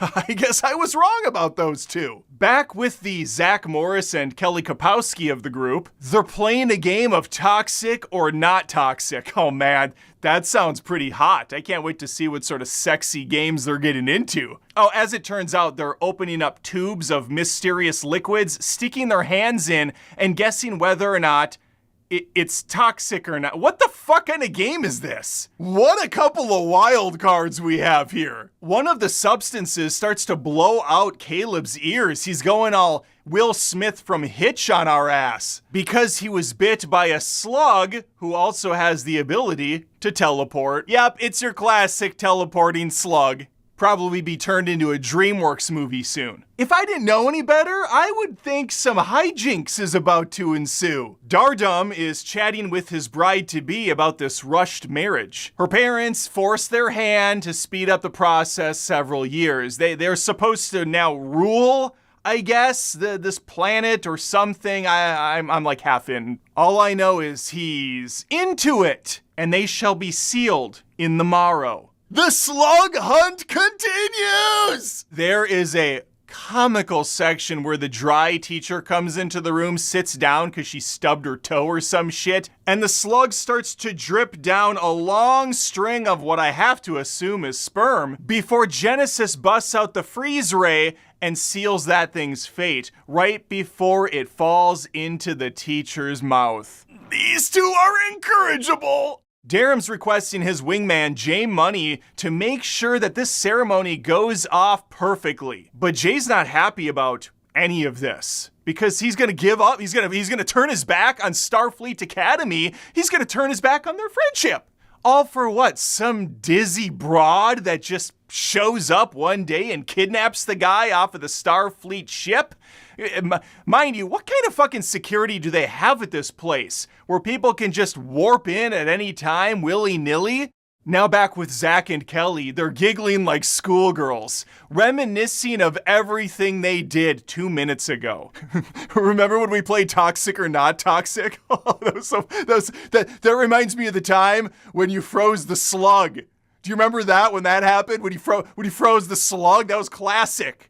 Even though they are done with the science experiments, I can't help but sense a lot of chemistry taking place between these two. Oh my God, this clown is crying again about that whole sexual encounter with Rachel Weisz Jr. when she probed his mind for a couple seconds and saw that he has mommy issues. Who cares? Genesis now has a naughty new idea.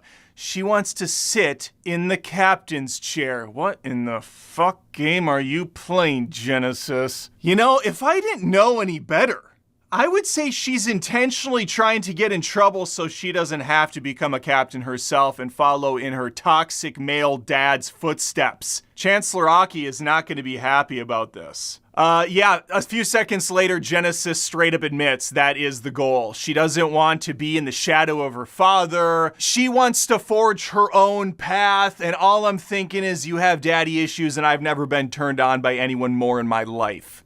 Actually, never mind. Jaden, in a lovely nightgown, saunters into the room like he's the belle of the ball. And now this is the only way I can achieve climax. What the fuck even is this show? Darum gives Jaden his jacket to warm him up. He's so cold right now.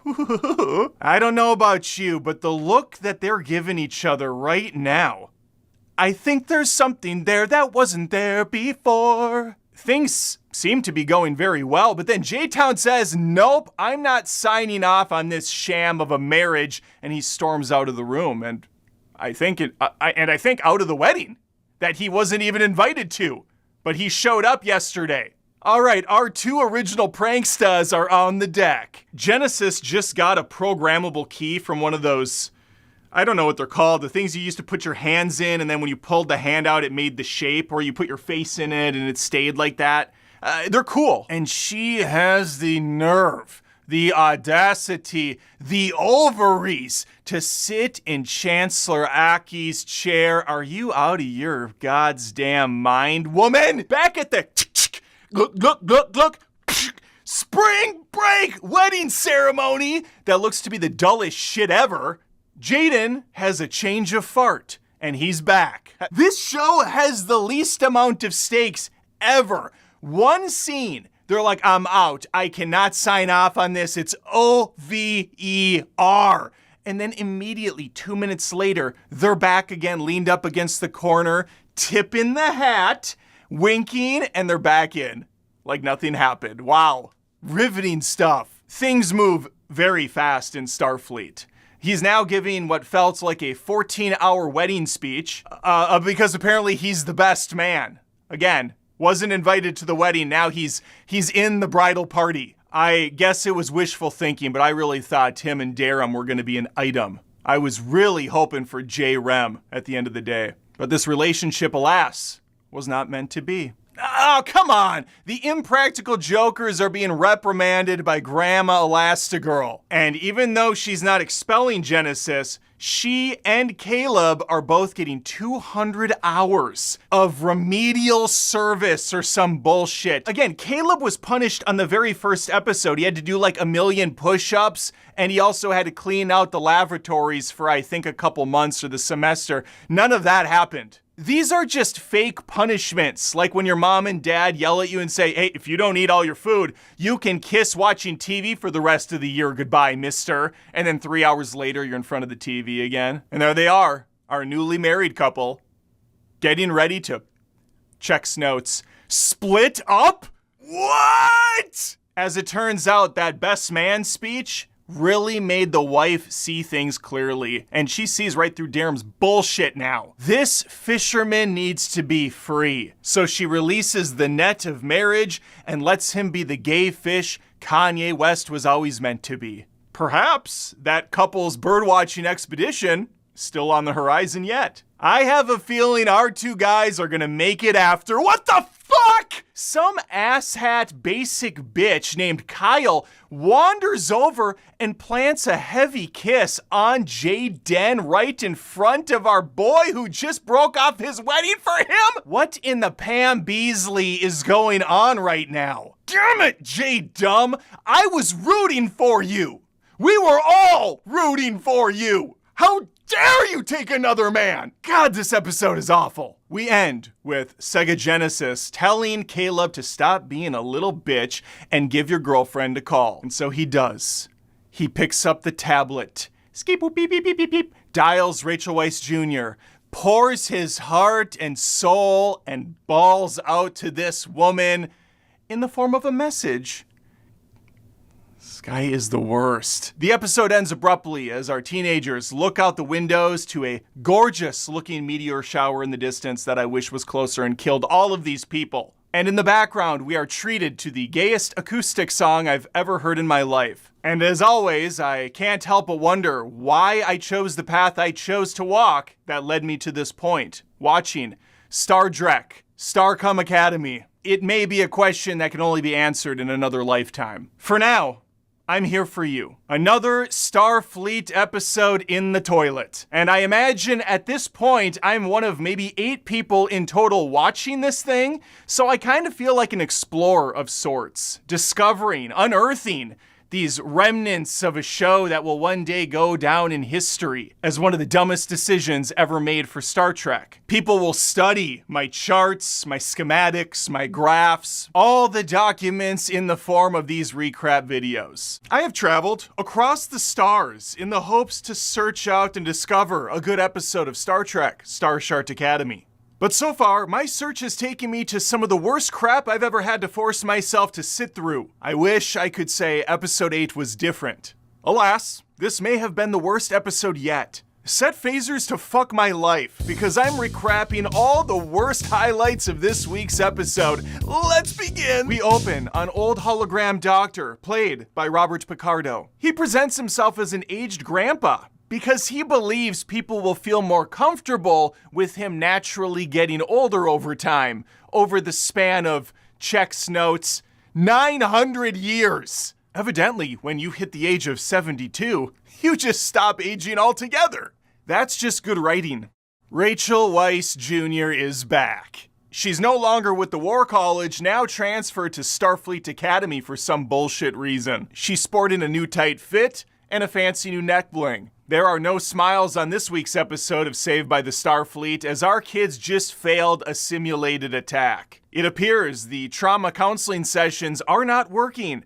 Not my words, Chancellor Ake said that. I think that's what she said. Her dialogue gets more slurred from week to week. It's very hard to make out the words coming out of her mouth. In fact, it's a good reminder for me to pop on those subtitles. They have been a godsend for this show. Caleb flashes that Colgate smile that drive the women wild. But RWJ is not feeling it. I'm Lieutenant Sylvia Tilly. Wait, oh shit! Fan favorite Sylvia Tilly is back, baby! Y'all gonna make me lose my mind. Up in here, up in here. Y'all gonna make me go all out. Up in here, up in here.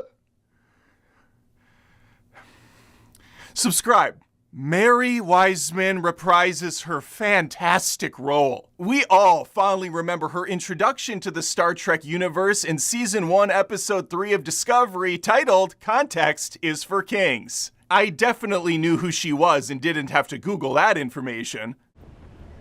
Favorite. And with her now involved, this may be the best episode of the season so far, which is saying a lot because every episode has just been terrific. And the reason I think we have a real banger on our hands is because she is teaching a class of theater. Homework. The students need to search out a play they're fond of and they can bring to the class tomorrow. Sam is all fucking in. She is just eating this up. Yum, yum, yum, yum, yum. And she's gonna say as much when she sees her new roommate, Rachel Weisz Jr. Sam explains how she can be a lot. And then goes on to string a statement together so incoherent I had to replay it 4 times and still have no idea what the hell she's talking about. Here's what she says. I just can't with their midday energy before I even put my underwear on my butt.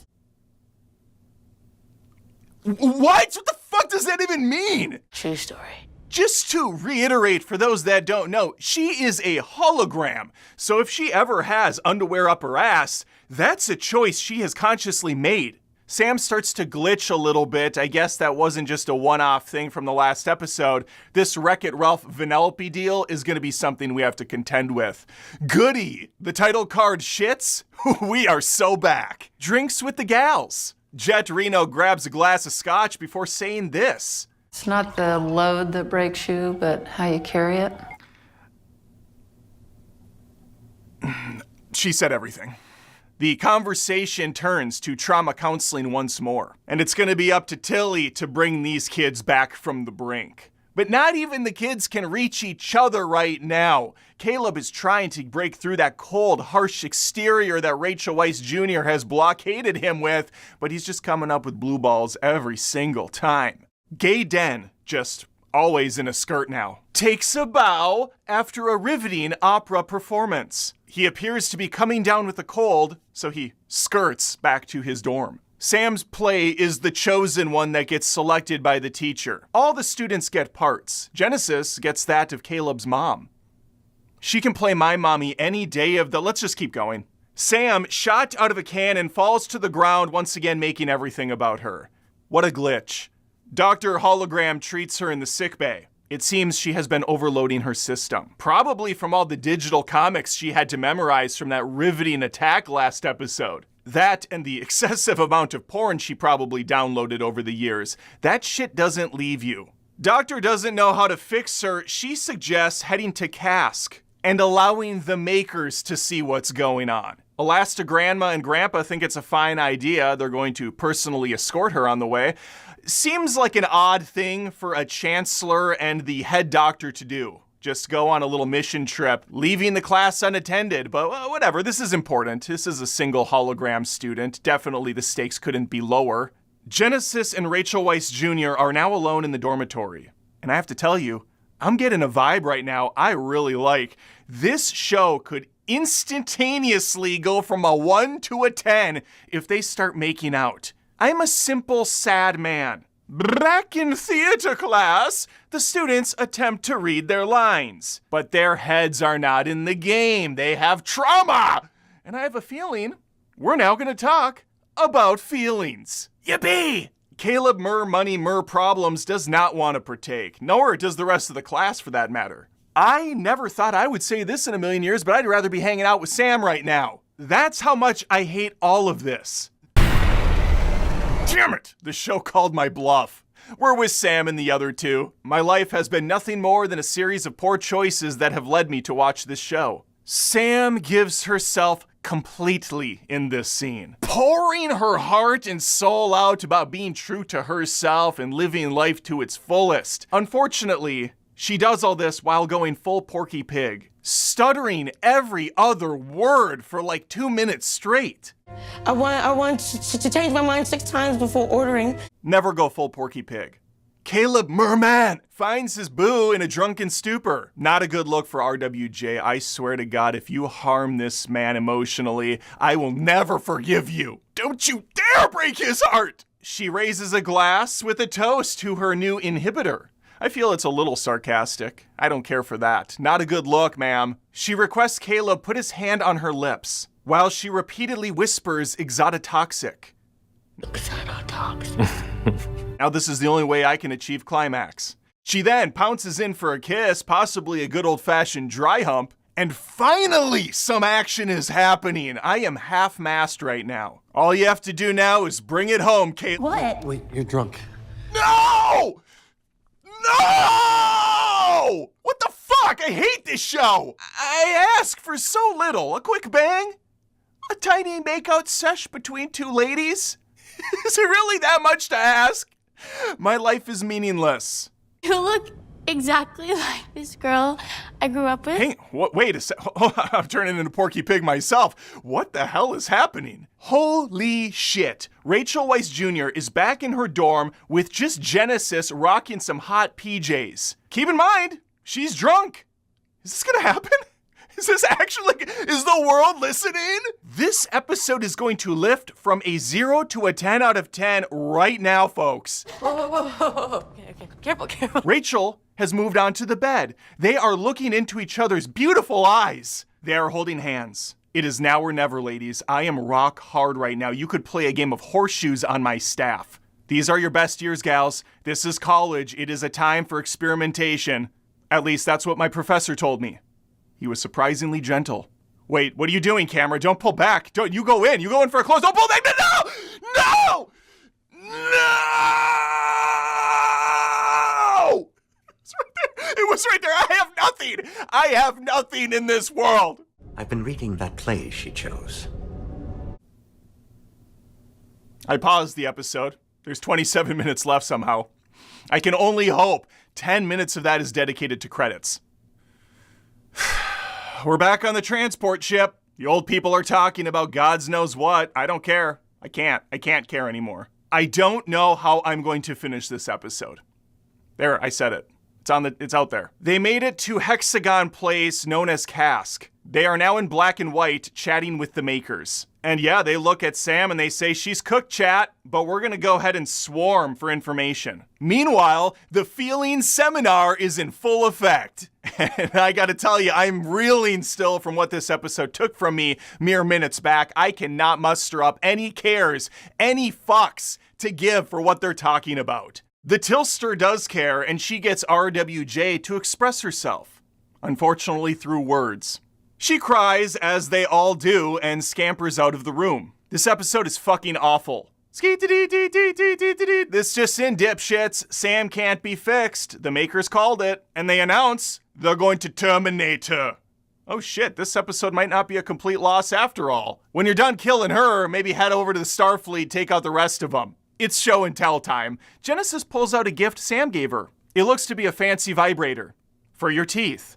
Often referred to as a toothbrush. Hologram Doctor gives an impassioned speech about a daughter he lost 800 years ago. That wound's still fresh. And the time he spent with Sam often reminded him of his own daughter. The makers reiterate, we can't fix Sam. I guess we don't have to kill her. But just like the rest of the Starfleet kids, she's too flooded with trauma. Trauma, unlike them, she can't process because she never had a childhood. That wasn't in her programming. Beep boop beats, keep boop beep beep boop. Yeah, I don't know what you do about that. Quite the quandary. It's a pickle.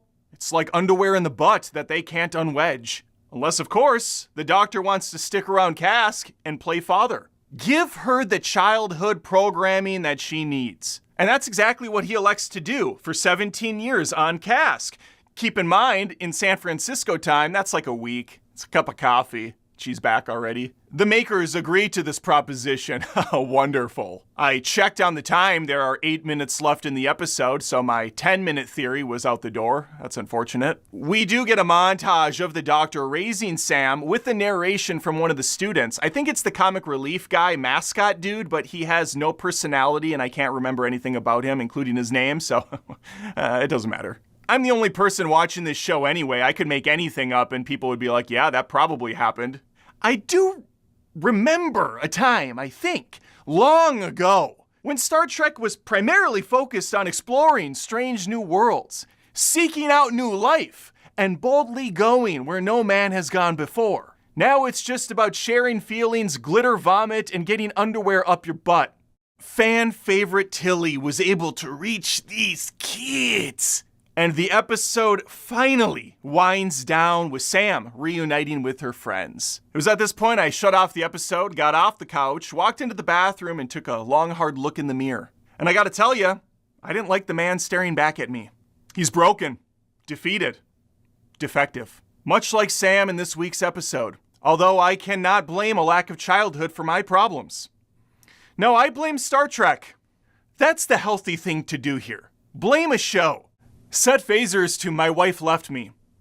We are in the home stretch of Star Trek's Starcrap Academy with only 2 episodes remaining. I have been on a journey, a mission of sorts, to seek out every episode of this garbage show and find life forms where they are present. So far, nothing. And now that I've watched episode 9, I can surely tell you that things have not gotten any better for our Starfleet friends as they navigate this topsy-turvy world, trying to find themselves. This show has given me depression. We open on giant font announcing the end of the year. That was fast. The kids celebrate in slow motion, at least that's what I think Genesis is doing with Sam. Either that or she's trying to rip her arm off. Get in line. The Chancellor, meanwhile, takes the ship en route to Betazoid, where we will rendezvous with the Federation fleet. I say we like I'm part of the family. We're all in this together. Gaiden and his friends sit crisscross, will make you jump, applesauce, as he performs some stupid-ass ritual. He does his best Goldilocks impression, drinking some porridge. That tastes just right. and then allowing his friends to partake. Sam, at this point, drops a bombshell on Genesis that next year they're not going to be roommates, as she has opted to go Han Solo with a room of her own. Can't wait to see what riveting direction this story thread doesn't take us in. Caleb refuses the bear's porridge offering, as he's a sad sack of shit, still missing his mom, making it all about him. He's the definition of a pick-me girl. He pouts off to the elevator where he runs into his old fling, Rachel Weisz Jr. Let me just grab my tricoder and scan for any sort of chemistry between these two. Pew! Pew! Pew! Nope, no signs of chemistry anywhere. Point of observation, short of course for observation, Rachel Weisz Jr., I didn't notice this before, maybe it's a new thing that she added, but I thinks me spy with my little eye a golden tooth or maybe just some bedazzling on one of the teeth. Could we enhance on this image? Enhancier more? Yeah, I think something's happening there and I don't care for it. Moving on. They blab on about God's knows what. I am distracted by what appears to be a lightsaber slicing down the middle of them. Not my favorite elevator setting. Admiral Manscape informs the Chancellors that they now know what Nus Braca stole from the decommissioned ship a couple episodes back. He has himself some Omega-47 mines. Not to be confused with the Omega-46 mines. Those ones weren't as strong as the 47s. Once the 47s went on the market, everything prior just kind of paled in comparison. These bombs could potentially kill kabillions of people. And not only that, they cut off the ability to use the warp drive. There's some real dire shit going on right now with Starfleet. If they are unable to warp, they're unable to make contact with each other and seek out new life and all that other garbage they don't even do anymore. All I can say is thank the gods the kids got their homework done on time. Otherwise, they'd have two problems to overcome. Grandma Elastigirl is trying to figure out why they have yet to be blown out of the sky by these new bombs. An investigation begins. Meanwhile, Sam has a fart-to-fart with Pouty McGee. They're talking about, and this is gonna be a shock, his mom.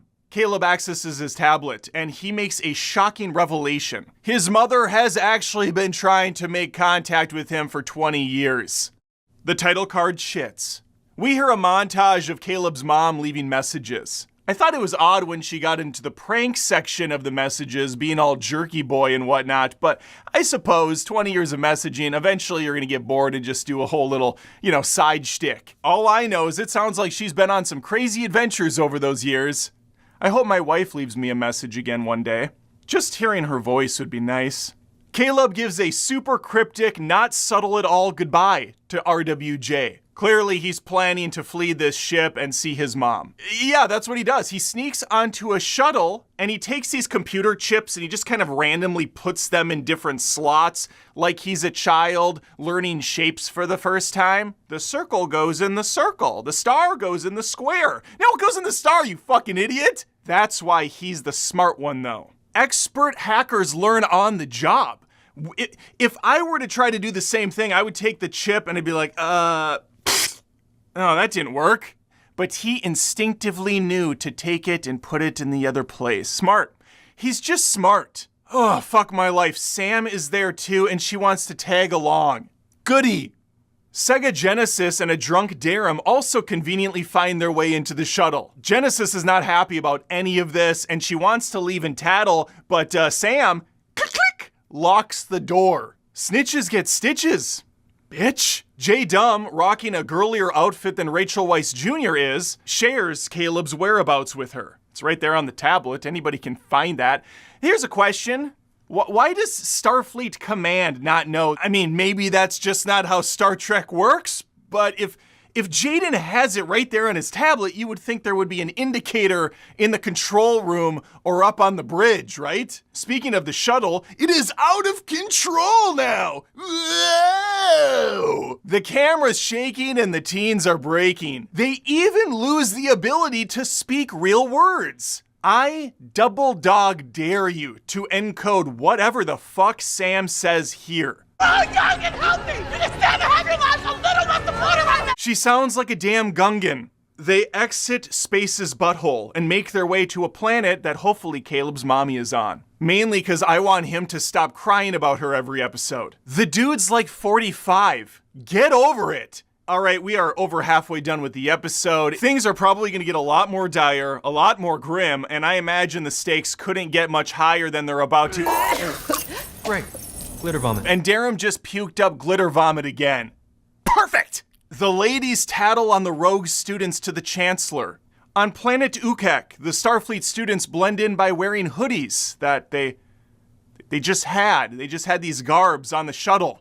Maybe there's a clothing station on there, like the one in the first episode where they just walk through it and they can become whatever sim character they want to.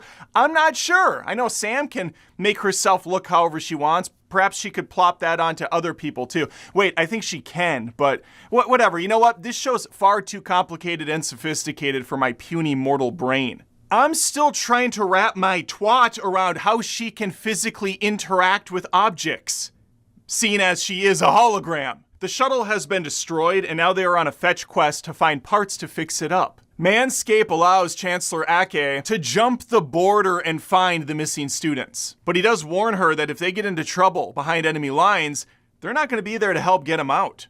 Methinks Caleb's going to get some good folks killed again thanks to his stupid, reckless nature. It's classic Caleb. Vintage Caleb. Our Assassin's Creed reject saunters around the town square for a while before suddenly being attacked by a mysterious woman. Wait. Could it be? Is it she? Caleb's mom is back, baby! Yeah! This time I'ma let it all come out! This time I'ma stand up and shout! I'ma do things my way! Yes, my way! My way or the highway! After all of this time, after all these years, she came back to him. If only my wife could do the same. Let's keep going. She-Hulk is absolutely stunned by this reveal. They share a warm embrace.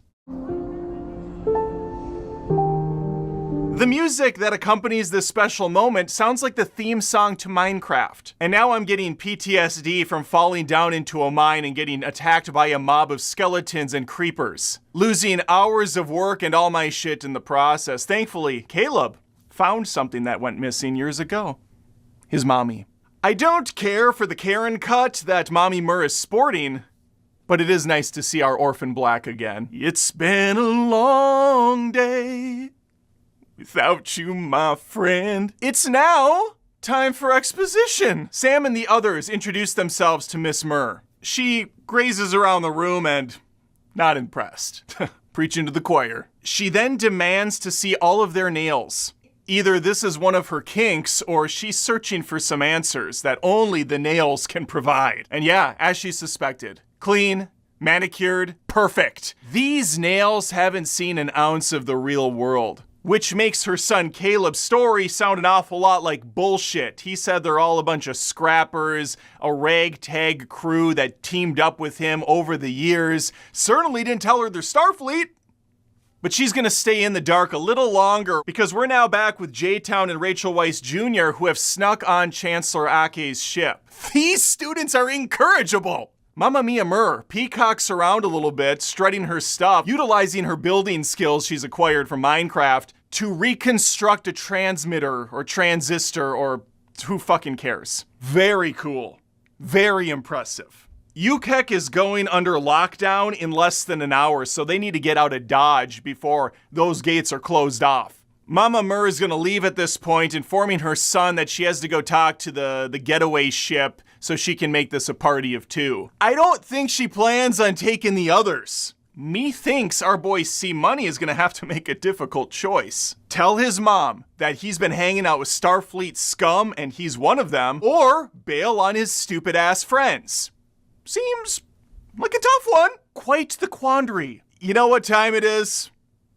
It's time to start burning bridges. Caleb goes around the room telling each one of them why they suck so much. This is the best part of the entire season. Sam knows what he's doing though. He's trying to push them away and she goes in for a big old bear hug. They then say their goodbyes, parting ways, leaving him with his own thoughts and feelings. They don't get far, though, as they're captured by Venari scum. Mama Mur tells her son to fuck those kids, let them die, let's get out of here. Sea-Dog reveals that they're actually Federation students, and so is he. Darum gets punched in the face, but the joke's really on the Venari who did it, because that's one of Darum's fetishes. In fact, it's now the only way he can achieve climax. He spits out some blood, and there might have been a twinkle of glitter in there as well. Mama Mur attempts to help them out. I don't think she really cares, though. This is just kind of a saving face sort of thing with her son. And Caleb smoothly informs the Chancellor while giving a speech, which is very coded to her, that, hey, you can take us if you want. We are in the village market. I'm with my mom. Wink, wink, hint, hint. Beam us out of here, dumbass! A fight breaks out. Mama Mur judo chops one of them as Caleb's tossing guys. He's throwing haymakers. But the mother is shot in the stomach and collapses to the ground. Oh my God, is she gonna die already? I really cannot believe they killed her off as we're introduced to her. She'll be fine. Almost good as new. 2 minutes later, we're gonna find out she's gonna make a full recovery. No one in this show dies. Actually, I take that back. We lost Spunk a few episodes back. Can't forget Spunk. It's been a long... Why did they not shoot Caleb as well, who was also throwing hands? Unclear. But that's all right. In a few more seconds, Starfleet is gonna show up. Massive light floods the entire arena. Thanks for coming.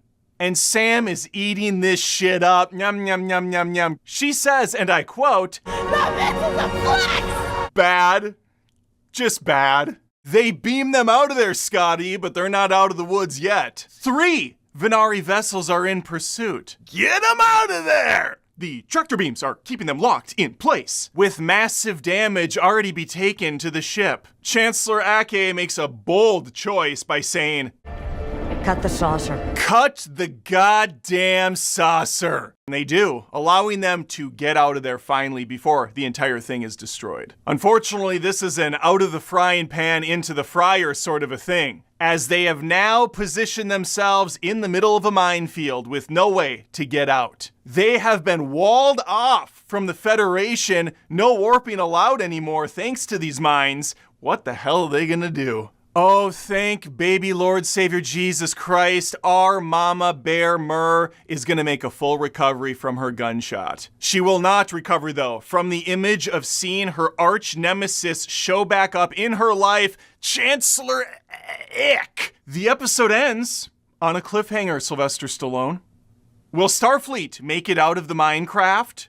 I mean, the mines? I gotta play some Minecraft after this. My life is terrible. Will alien Paul Giamatti get the last laugh? Will my wife ever pick up my phone calls? And will this stupid-ass show return for a second season? I'm sorry, a third season. It has already done filming season 2. That's already happening.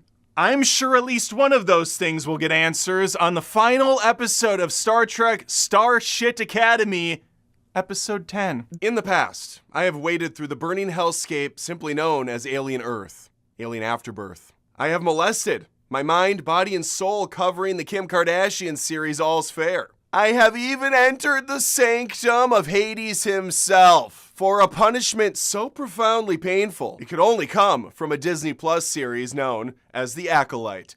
The power of one, the power of two, the power of many. Now, I have crossed the Rubicon and ventured into a land so unspeakably terrible, even a trained master in the art of torture, such as myself, is having a hell of a time continuing on. And I suppose Rubicon is the word of the day here, as it is the title of Episode 10 of Star Trek Starshit Academy, the season finale. So let's set phasers to I'm dead inside and recrap this bitch once and for all. Make it so. We open how we started with a flashback to that fateful day when Captain Ake sentenced She-Hulk's son to be a ward of the Federation, separating mother and child forever. Fast forward many years later. Beep.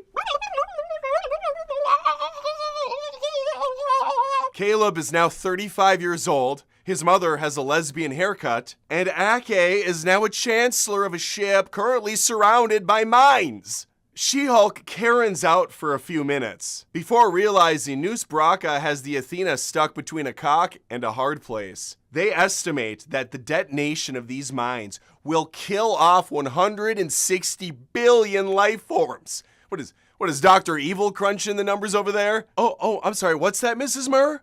Your petty little grievance with the Chancellor's maybe not so important right now? Sit your ass down! They have a plan. They need to pinpoint the signal Braca's using to trigger the mines. Isolate it. Shut that shit down. Toot sweet. No time for a celebration, though, as they're now being attacked by local Venari ships. When it rains, it pours, folks. Mama Mur is forced to team up with the Chancellor, but she still hates her guts, stating that if anything is to happen to her son, she'll kill her! Yeah, they're all under fucking attack right now, lady. If anything happens to your son, you're probably gonna be dead too. Like, is this really the right time to have this fight? The rest of the skeleton crew goes down into hiding, which is kind of perfect, actually, because now they can share their feelings in private. And boom goes the dynamite. They lost the shields, and here comes the bad guys. Noose Braca's back, baby. He warps right into the captain's chair and doesn't have the decency to take off his shoes and curl up like a cat. How dare you, sir? What a betrayal of the captain's chair. He sees both of his favorite girls here, and now he's fully erect. Point of note that I don't think I ever showcased before, but Noose Braca has a fucking tic-tac-toe game shaved into the side of his hair.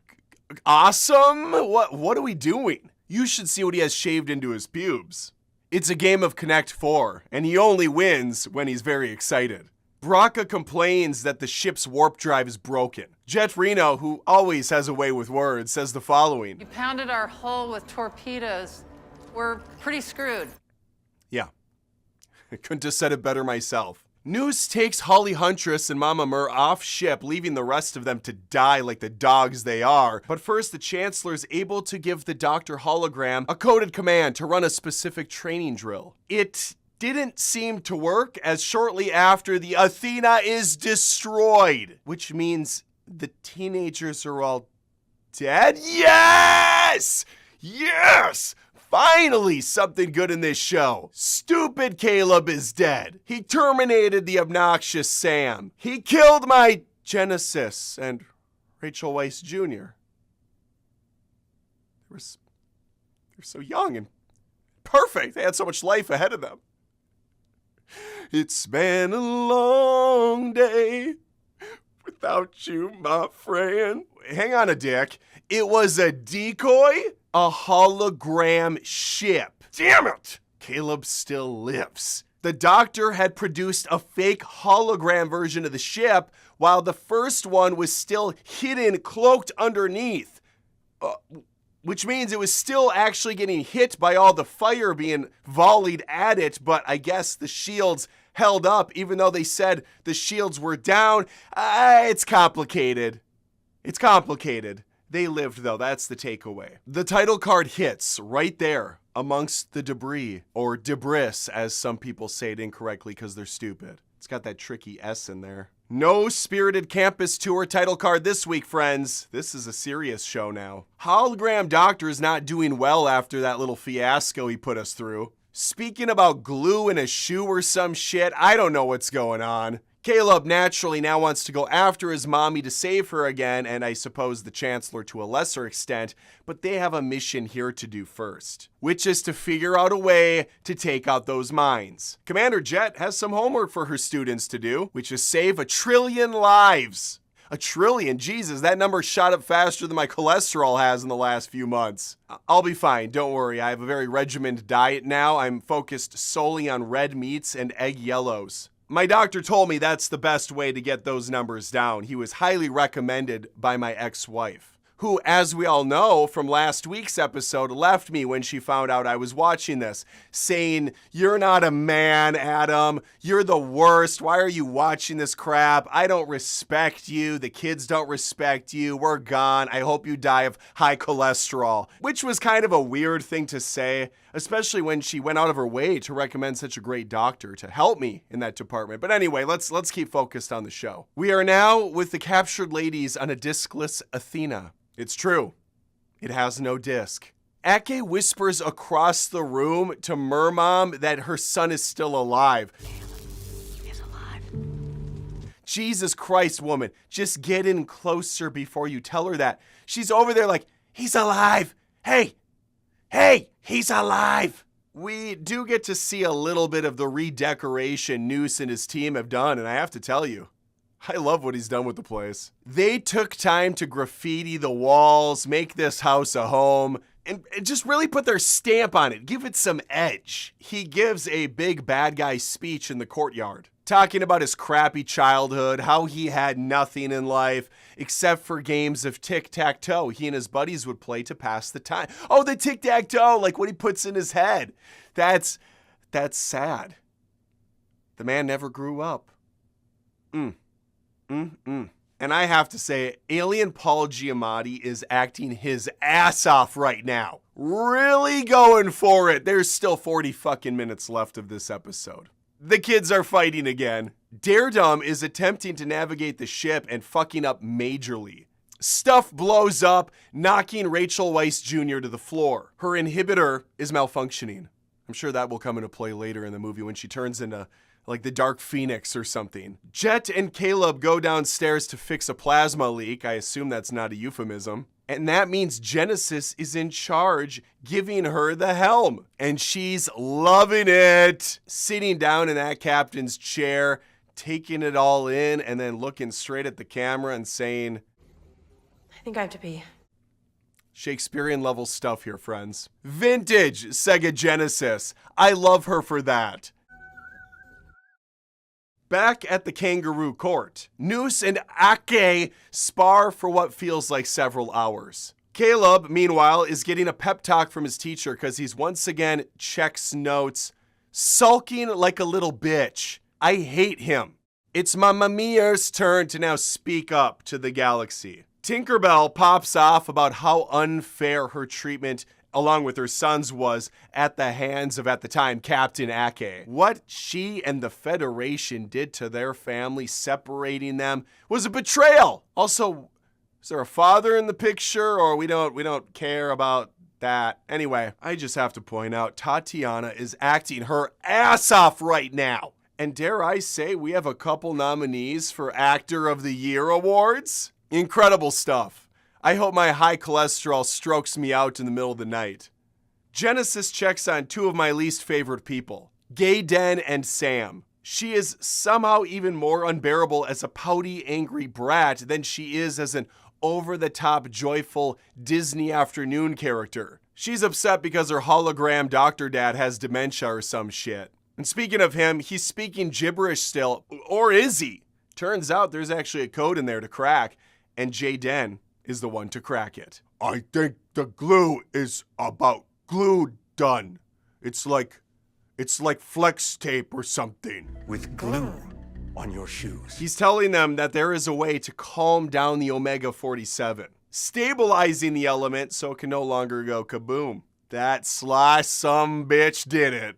Now all they have to do is isolate the frequency, write a complex code to send a signal out, stabilize the Omega-47 by getting it 100% something. I don't know. It's all very technical. I'm sure I can't possibly comprehend the complexities of what's happening in this science class. Basically, it's as easy as 1, 2, 3, 4, 5, 6, 7, 8, 9, 10. Well, Rachel Weisz Jr. already found the frequency. Caleb, I guess, at some point programmed a signal code, because he's now taking the time to go full Aladdin, asking RWJ, Do you trust me?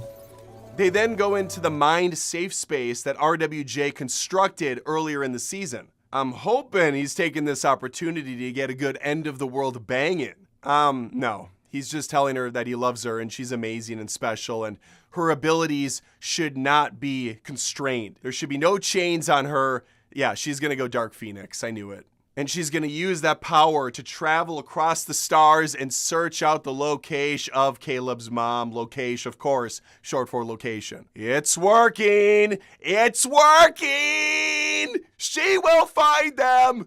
And she does. She finds them at the atrium. Now about that quick bang.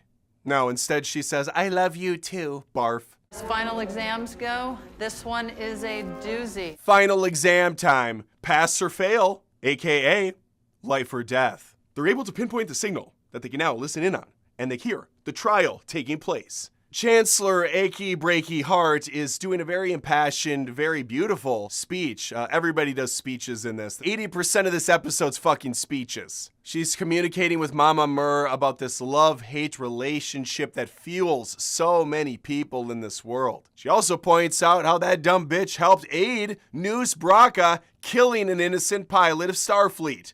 And the worst part about it, the guy was on his last day on the job until retirement. It's always the last day. When I retire at the age of 90, I will make sure that I just call in sick. I will make sure to not go in because then they can't kill me.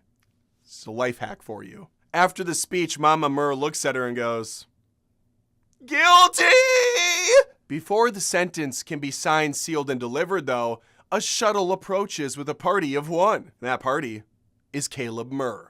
He's there to buy the crew some time while they finish stabilizing Omega Red 47. It's, of course, Caleb's turn now to give another speech. Whole show speeches. He talks about how wonderful Starfleet is, how he loves to wake up to the smell of Holly Hunter's dogs as she walks around barefoot from place to place. He speaks of the summer breeze in the campus as it blows gently up the skirt of Jaden, like he's in a fucking Marilyn Monroe photo shoot. He yearns for the glitter vomit, the stupid derpy faces Sam always makes. Even the shenanigans with the War College bring out Caleb's shit-eating grin that drives the women wild. Noose Braca doesn't think so. He breaks out into a comical evil laugh. Final reveal now comes to the surface. Braca claimed earlier that the Federation bombed his planet, but in fact, it was the fault of his dipshit dad, who built a weapon to attack Starfleet only to have it detonate in the atmosphere that's full of toxic chemicals, wiping out their people. Congratulations, dumbass. You played yourself. It's at this point the audience in attendance starts to blip out. They bail. Not to worry, Braca pulls out the kill switch and click it, click, click. Failure, failure. Click, click, click, click, click, click. What the fuck? Right on schedule. Sam was able to move the yellow circles around fast enough to stabilize the Omega 47. There's nothing you can do now, Braca, you piece of shit. And here comes the cavalry. Federation ships warp around the atrium. Sam excitedly and very loudly yells like she's giving birth to a whale. Made my ears bleed. Mama Mir and Aki give one final goodbye to Braca with a whoosh punch to the face. And I gotta tell you, the way these ladies throw a punch, you wouldn't think they have ever had a single day's training in their lives. Now back at campus, Elastigramma gives permission to Letterman Jacket Caleb to go see his mother. Mama Mur looks down at them from above, tips the hat in approval of their new situation. The episode mercifully ends with the Saved by the Starfleet crew gathering around together as Caleb narrates us away from this nightmare. You know what? All issues aside, the season ended. It wrapped up very nicely. There's no loose threads. There's no reason to really continue the show. Most of the arcs had a satisfactory conclusion. I don't really need to know anything else. So naturally, there's a second season already shot and in editing. This already has a season 2 on the way. And so I suppose it's once again up to me, if I'm not dead by then from the cholesterol levels, to recrap it. It's at this point I would typically ask your thoughts on the show, but I know I'm the only one actually still watching it. Instead, maybe just give a comment about whatever you want for the algorithm gods. Like the video, Think of subbing to the show Adam Does Movies. Usually I don't sound like absolute hell, but I've been recovering from a cold for quite some time. I probably should go in and get a steroid or something now. It's been far too long. So yeah, go ahead and give me a sympathy sub if you want. I appreciate that. You can even give me a sympathy super thanks if you're on YouTube. Couple dollars tossed my way always helps. And that's all I got, folks. Star Trek Season 1 in the can of Starfleet Academy. What a journey. What an experience it's been. It tried to kill me, but it's only made me weaker, I suppose. Now, if you'll excuse me, I have some egg yellows calling my name. Take care. Would you look at that? You made it to the end of the video. Congrats. Which means you might be looking for more content from me. Head over to patreon.com/AdamDoesMovies like these amazing supporters have. You can get access to over 350 exclusive videos. More importantly, you're helping this one-man band keep his dreams a reality. Believe it or not, this takes a lot of work, and I already have a full-time job. So getting that support on Patreon helps way more than you can even imagine. So if you've ever liked my content in the past and you wanted to show some thanks, that's the place to do it. Take care.